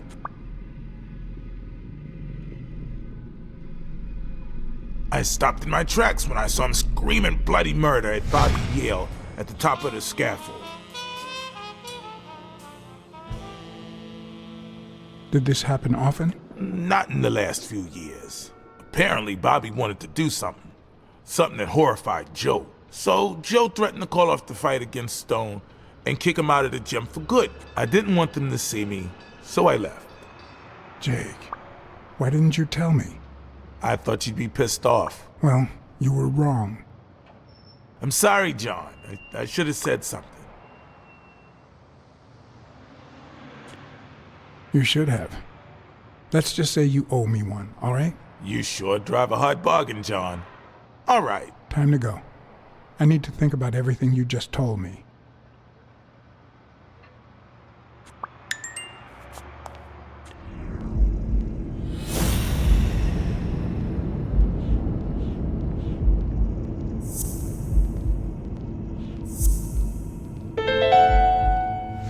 Christ. Did Yale kill Dunn just because he wanted to call off the fight?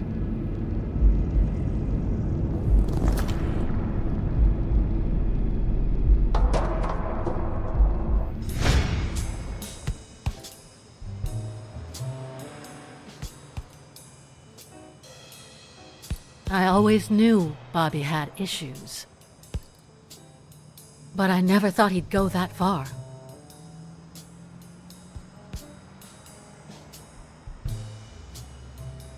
Everything seems to point in that direction. I'm certain of it. But he could have been framed, couldn't he?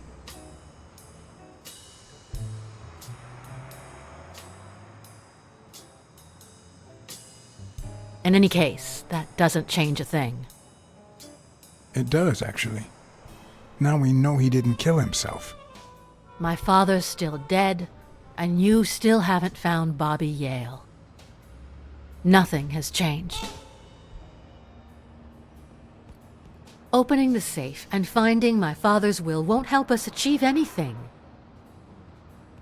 So please hurry. Time's wasting.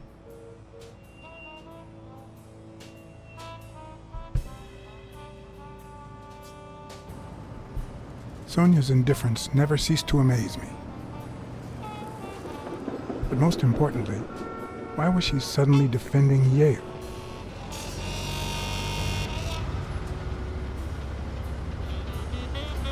John Blacksad? I think I owe you an apology.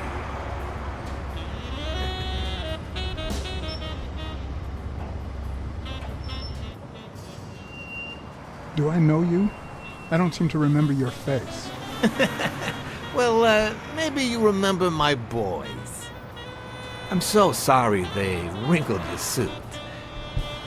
The thing is, they didn't know we shared a common goal. Bobby Yale. I want to find him and get to the bottom of this as much as you do, Mr. Blacksad. So please, kindly accept my invitation. why not share our findings? Come on.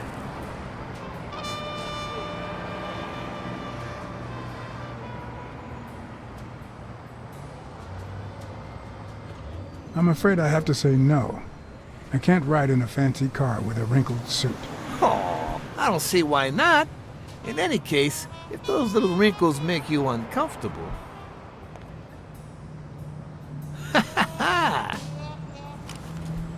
I always play it nice and safe.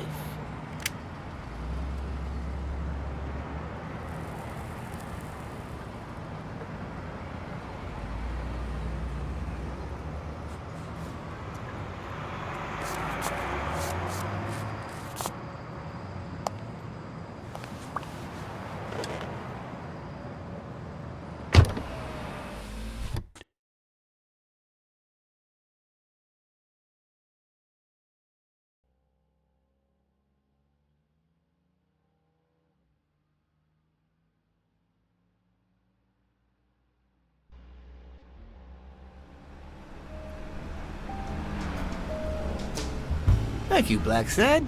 You won't regret this. So let's cut to the chase. I need Bobby Yale to fight Stone. There's just too much money at stake. So, I'm offering you my help to find Yale. Let's work together. What kind of help do you need? A simple exchange of information. You're a good detective, and I, well, let's just say I have my own ways of making people talk. I think I'll have to pass this time. Why?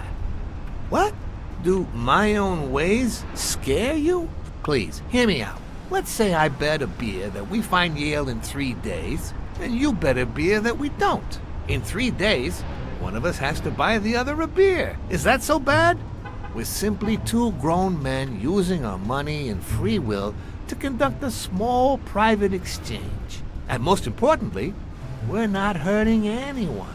So, yeah, I run a gambling business. What's so bad about that?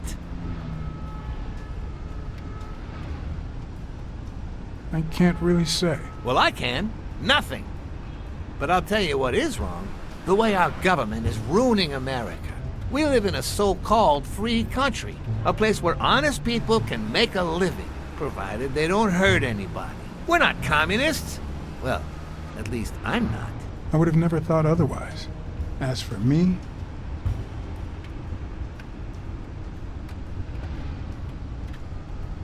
let's just say I sympathize with their cause. Fair enough. You sure look the part. In any case, that's not my point. The government betrays our nation's values by passing communist laws that forbid an honest man like me to make a living without hurting a soul. And that, Mr. Blacksad, is just wrong.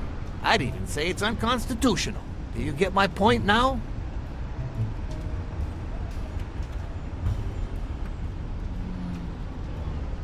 Well, gambling is illegal. Oh boy. Did you hear anything I just said? Anyway, when the government passes these laws, there's only one legitimate weapon the people can wield. The same weapon that turned America into a great nation. Civil disobedience. So, as the proud American that I am, it's my duty to disobey.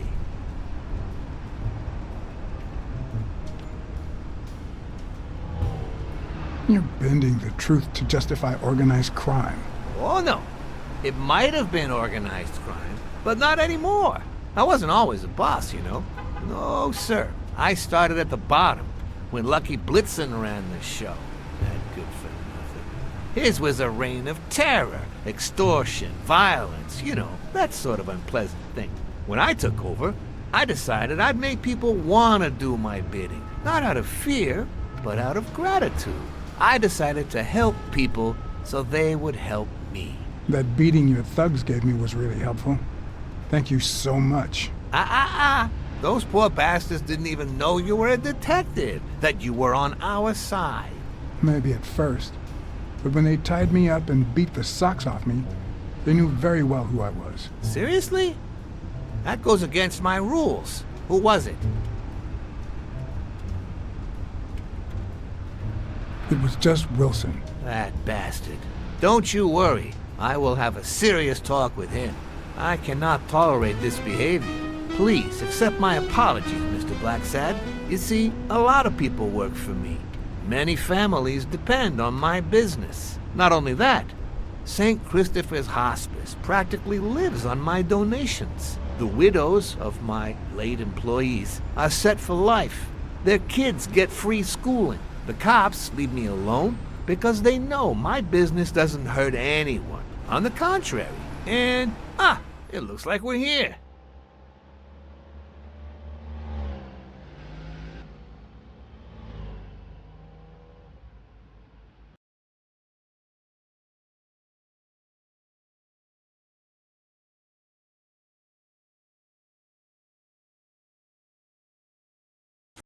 Yale's apartment?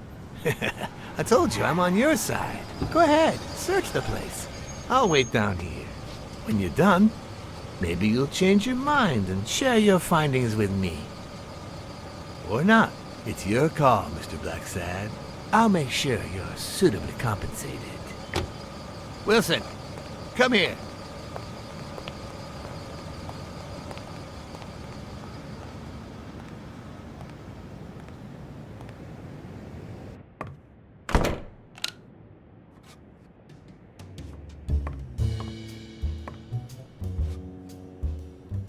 Bobby seems like a nice kid, but I barely know him.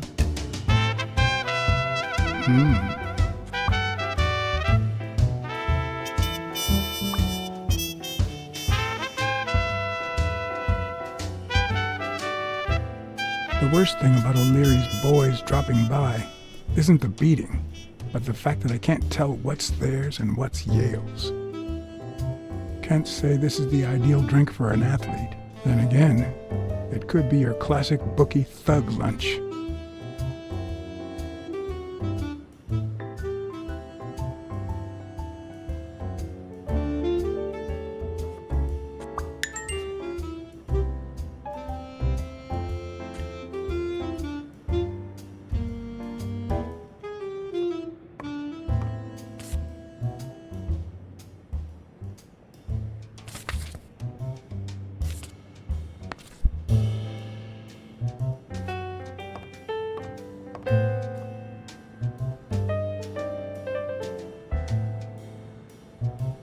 Ugh.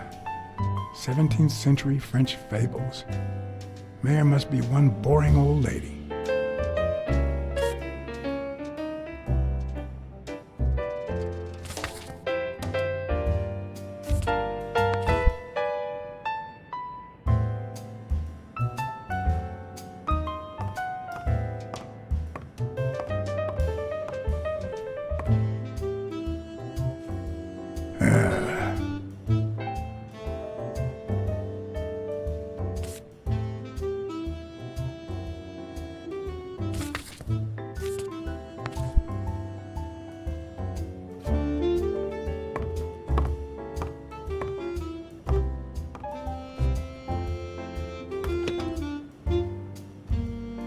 I'm not sure how Yale's love of pickles will help me crack the case, but it's good to know.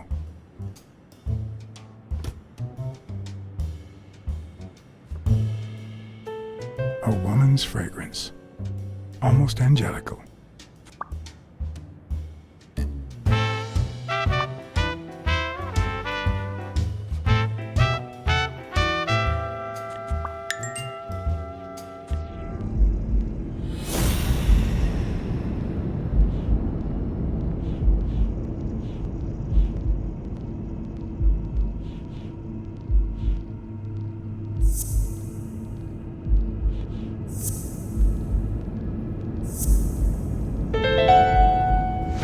That means she's been here recently, but why?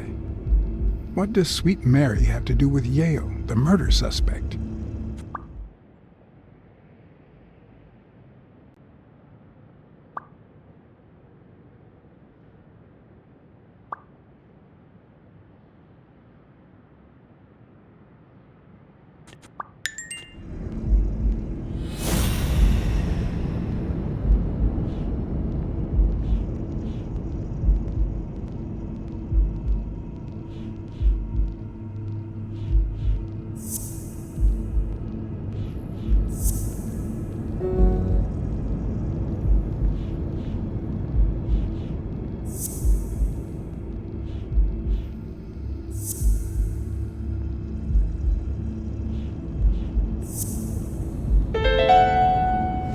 Dunn must have punched the can while he was arguing with Yale. I guess that explains why he threatened to call the fight off.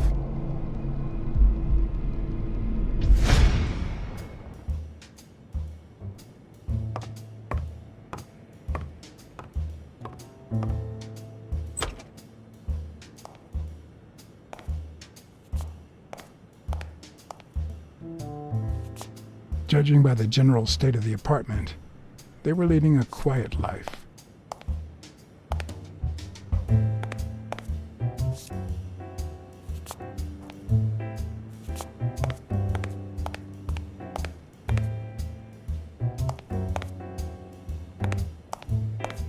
Judging by the general state of the apartment, they were leading a quiet life.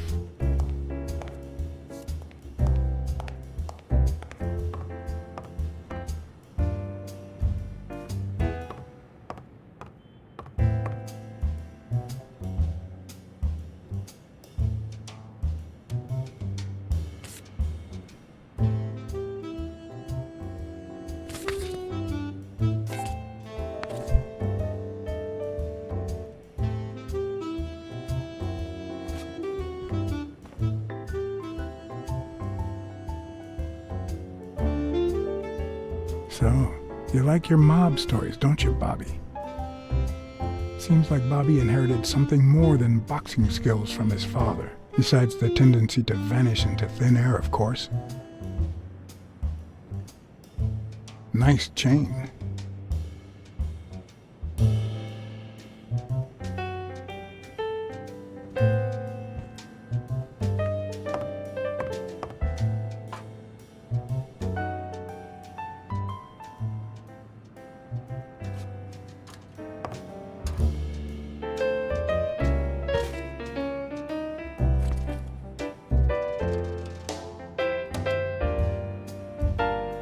Copy 1 of 3. Do you know any of his relatives? His father, Avenarius. Avenarius? The boxer poet? Didn't he disappear 20 years ago?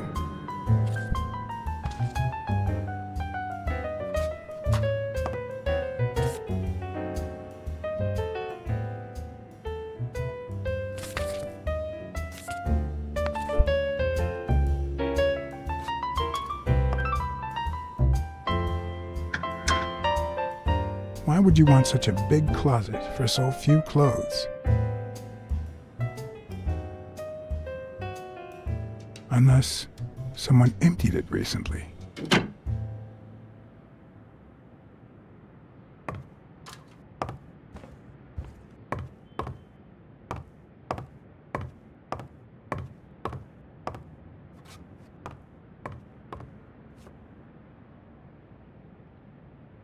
When I left, I told O'Leary I hadn't found a thing.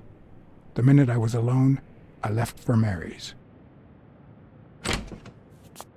But before all that, I took a small parting gift for her.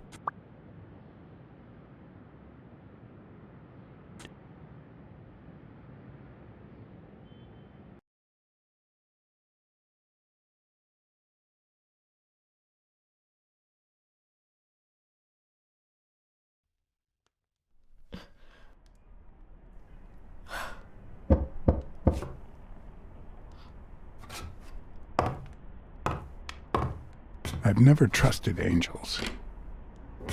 Mr. Blacksad? What a... Surprise? When they fall, they turn into demons. Joey told me he was going to spend the afternoon painting the gym and that Bobby would be fixing something up on the roof. So, after I found the body and called the police, I went to Bobby's place, but he wasn't there. How did you open the door to his apartment? I think it was already open. Everything is so confusing. I'm sorry, Mr. Blacksad. Don't be. I'm here to figure it all out. What's your relationship with Bobby Yale? He was like a son to Joey, and we were about to get married, so, you know. Okay, I think it's time to set things straight.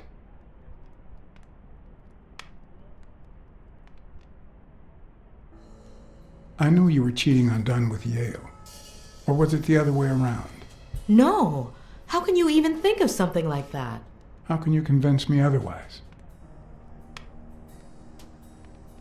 I found a picture at Yale's apartment. It's you and him on a roller coaster. Care to explain, Miss Purnell? I'm not white, Mr. Blacksad. What? 7 of my great-grandparents were white. The 8th was black. According to law, I'm a black citizen, even if my skin says the contrary. Do you know what that means when you're born in North Arlington, Alabama?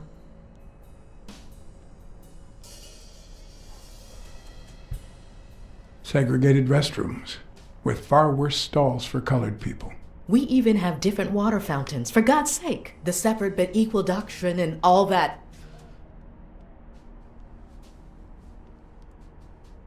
That damn nonsense. And all the lies. That's why I moved here. No one knows what color my great-grandparents were. I'm black too, and I don't hide it. Well, at least you're a man. In any case, what's that have to do with Bobby Yale? He's my nephew, Mr. Blacksad. Joe and I first started taking care of poor Bobby when my sister died. That was when he was almost 15. The 3 of us went on that trip to Luna Park. So this is where Joe Dunn comes in. Bobby was the only one who knew about me and Joey. We were afraid that someone would use my past to ruin his career. It's not the first time I hear that story. I'm sorry I accused you so lightly. Don't worry, I understand.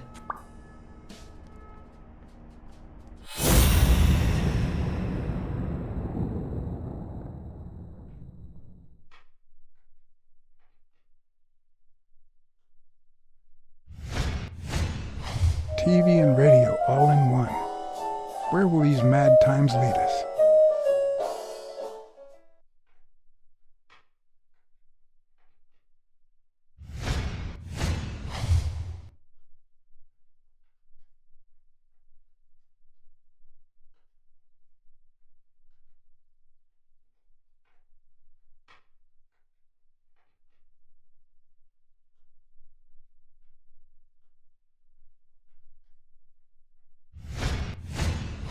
Mary smells like...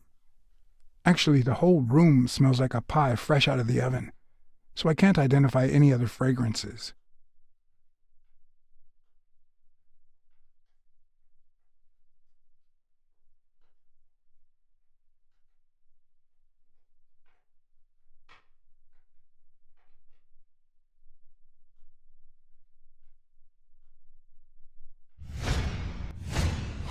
Fresh out of the oven. The whole room smells like pie.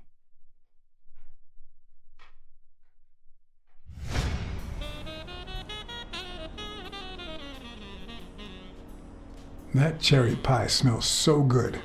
I'm starting to get hungry. Thanks. I pulled it out of the oven right before you arrived. Oh, where are my manners? I'm the worst hostess in the world.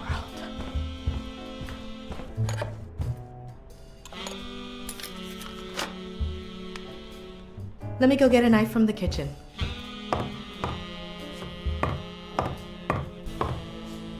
And you must be thirsty. Let me see. OJ? Coffee?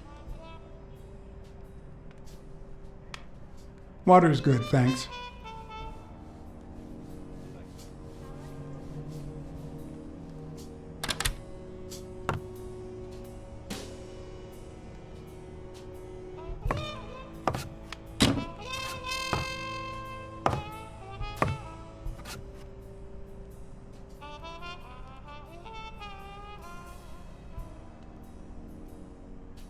Sorry, I was going to help you with that.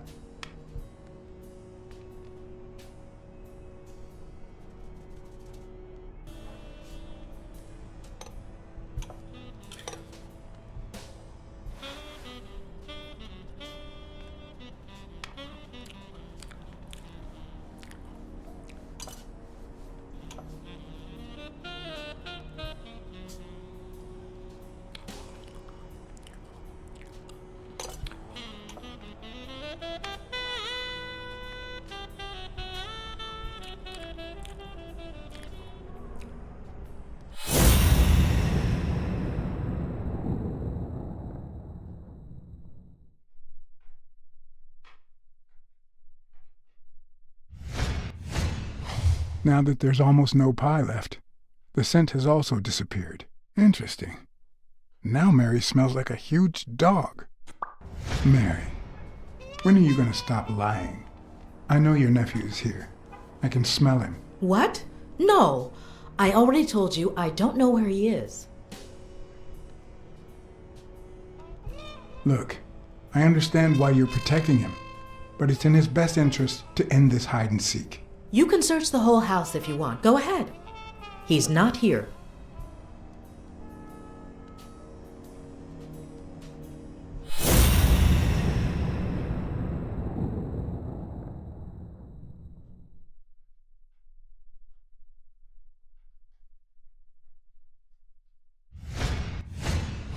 Wait a minute.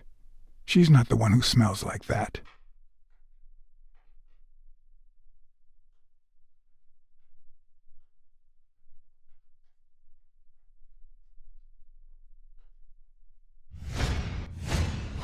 That's where Bobby Yale's scent is coming from. So, that's why you were sitting there. What? I don't know what you're talking about. Yes, you do. Could you step aside so I can check, please? Please go. Mary, for Christ's sake, put that knife down, would you? Leave or I'll...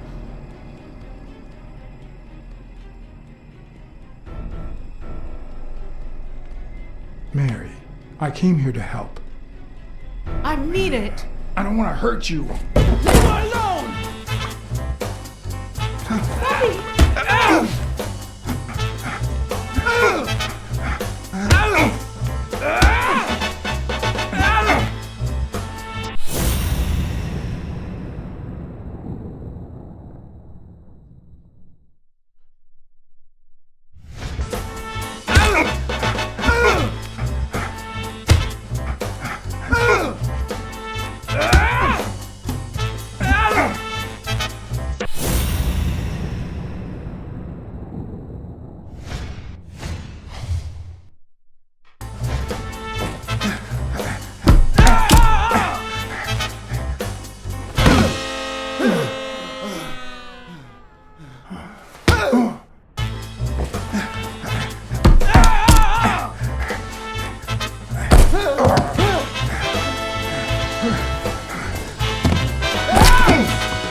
Bobby!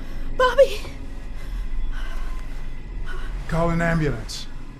Do as I say. Go on, call an ambulance. Do it now. In the face of a heart attack, there's two things you can't forget.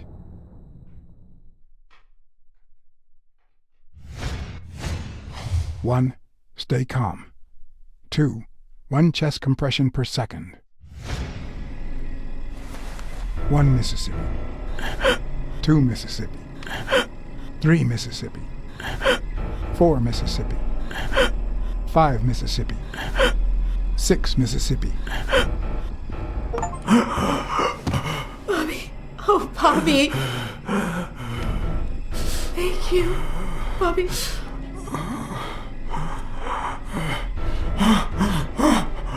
Bobby. Thank you.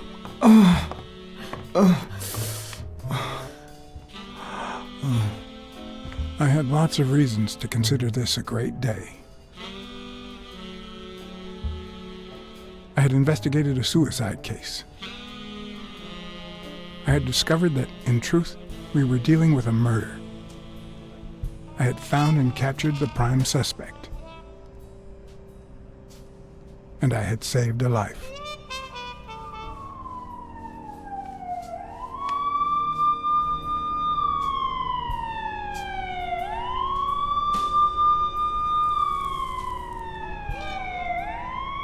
And yet, everything in me screamed that something was going wrong.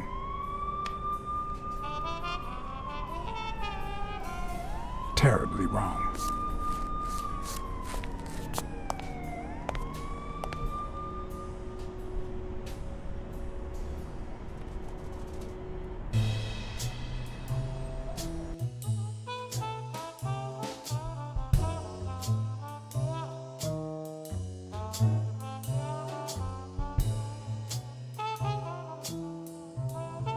Promise me you won't take the law into your own hands. I'd like to think we're not just vigilantes. I want a gun! What the hell? Bang, bang, bang! A fair amount of violence, extortion, and casualty.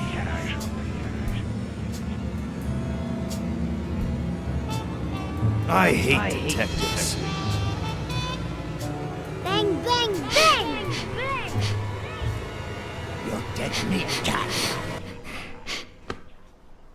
That you, Smirnoff? You seem agitated. Nightmare?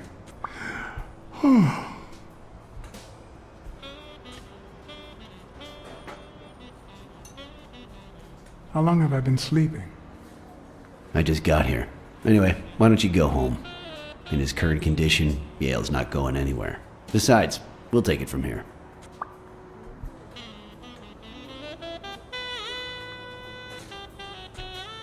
Who is that? Can we trust him?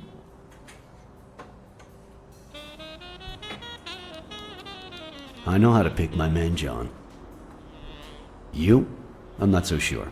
You promised me you wouldn't intervene.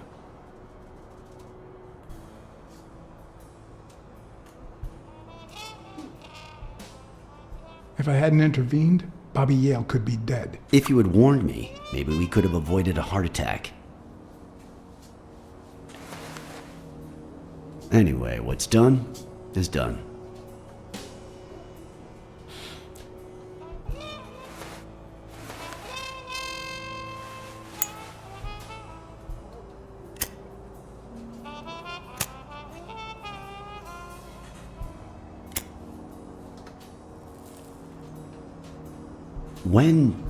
When exactly did you realize that he killed Dunn?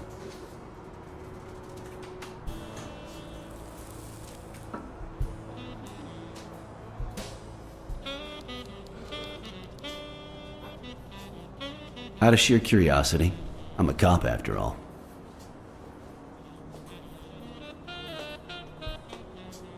To be honest, I'm not so sure Yale killed anyone. How about the motive? Any ideas?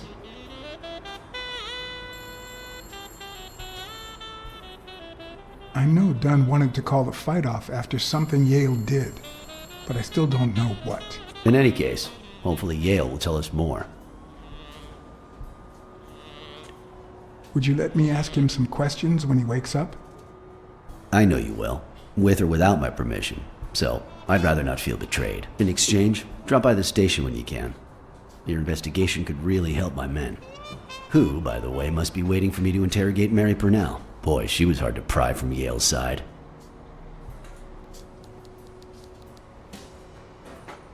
She's been through a lot in the past days. Be nice to her. Of course. In spite of it all, we're not just vigilantes. And as for you, go get some rest. God knows you need it. I will. Thanks for the advice. Tell the nurses to look at that face of yours.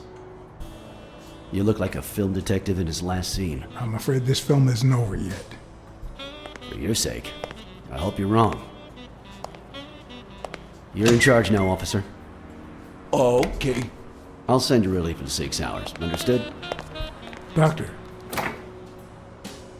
Who are? Oh, detective. Congratulations. You fared pretty well against that kid. Better than most would have. Now, if you'll excuse me. Do I look like I fared well to you?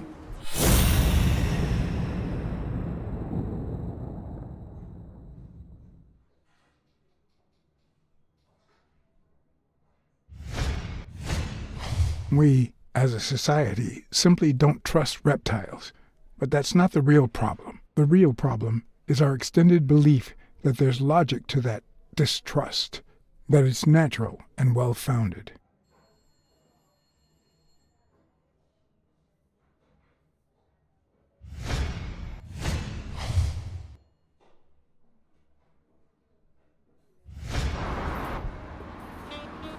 How's Yale? Is he awake? Oh, yeah. Go check on him before he falls asleep again. Although, try not to bother him with too many questions. What's his current condition? It's too soon to tell. He did have a heart attack after all.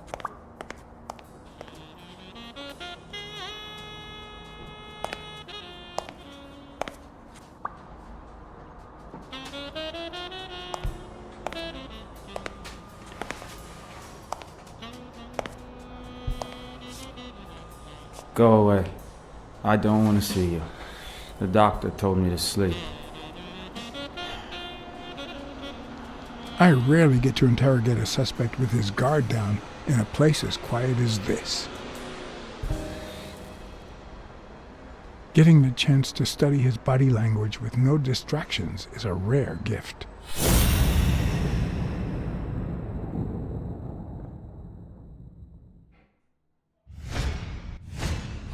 He's looking straight at me. If he couldn't hold my stare, I'd think he's lying. But that's not the case.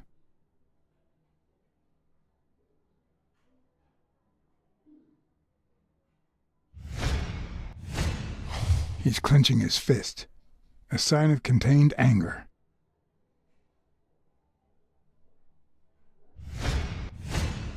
His heart rate is increasing.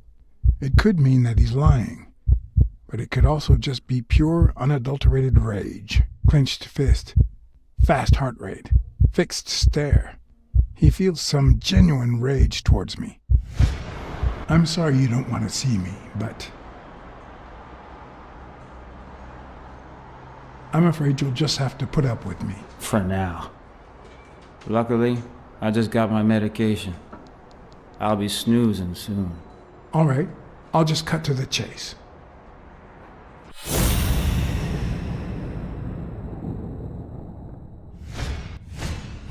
Is he lying, or did his heart rate speed up out of rage?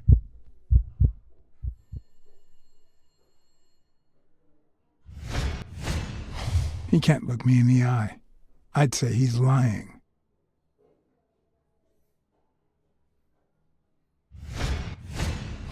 Is he holding back his rage?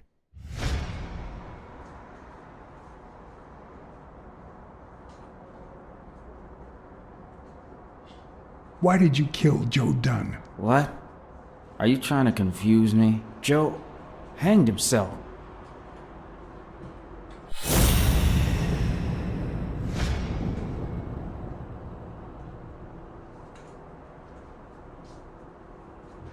Dunn was too short to hang himself with that rope. So, it's true?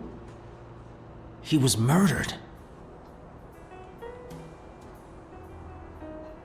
I know the murder weapon was yours. What? The rope? I don't get it. What weapon do you mean? Don't play with me, boy. The chest expander. An expander? I've never had one of those. All right. Let's just say that I believe you.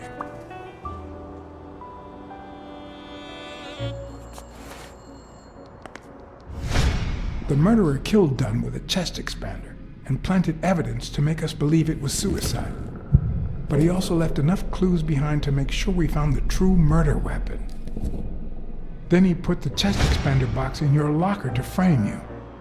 Do you know anyone that twisted and who also happens to have a motive? I don't know.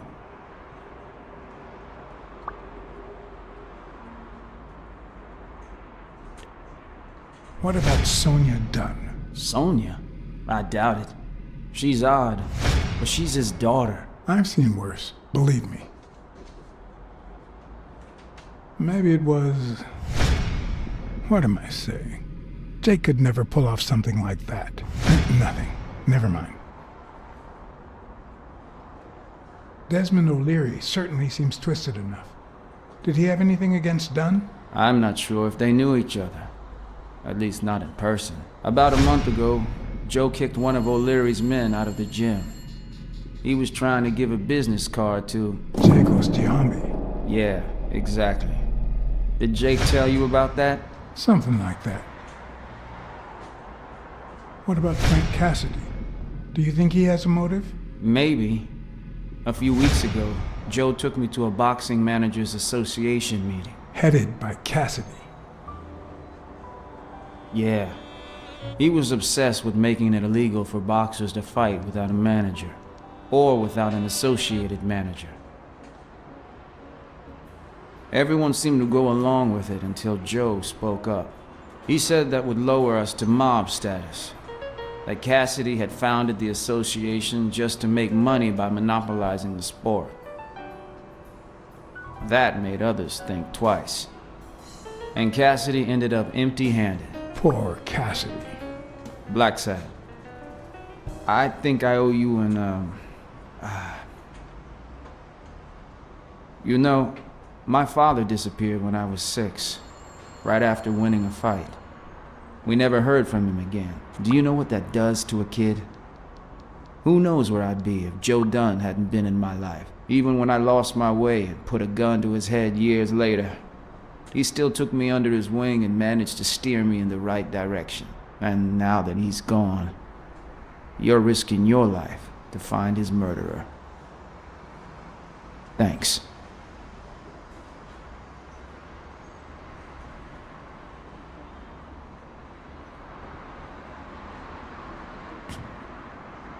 You're welcome.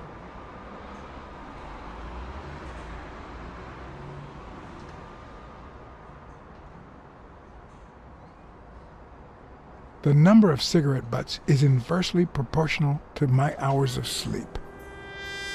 Ah, damn.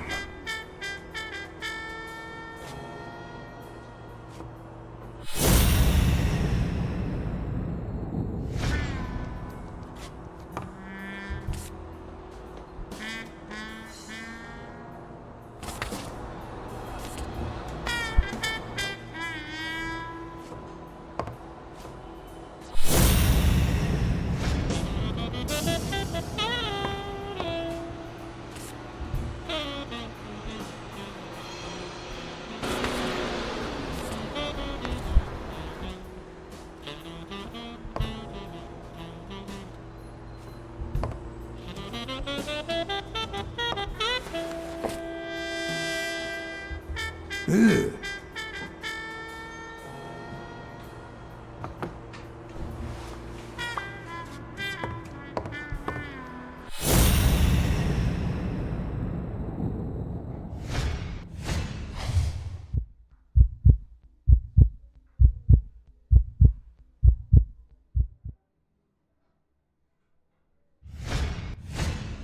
Is that eye movement normal?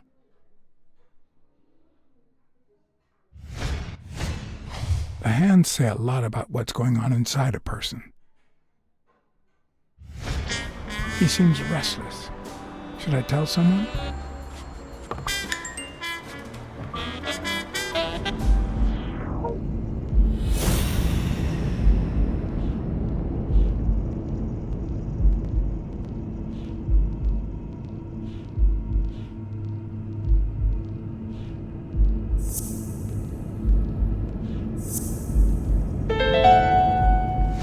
No, the footprints don't match.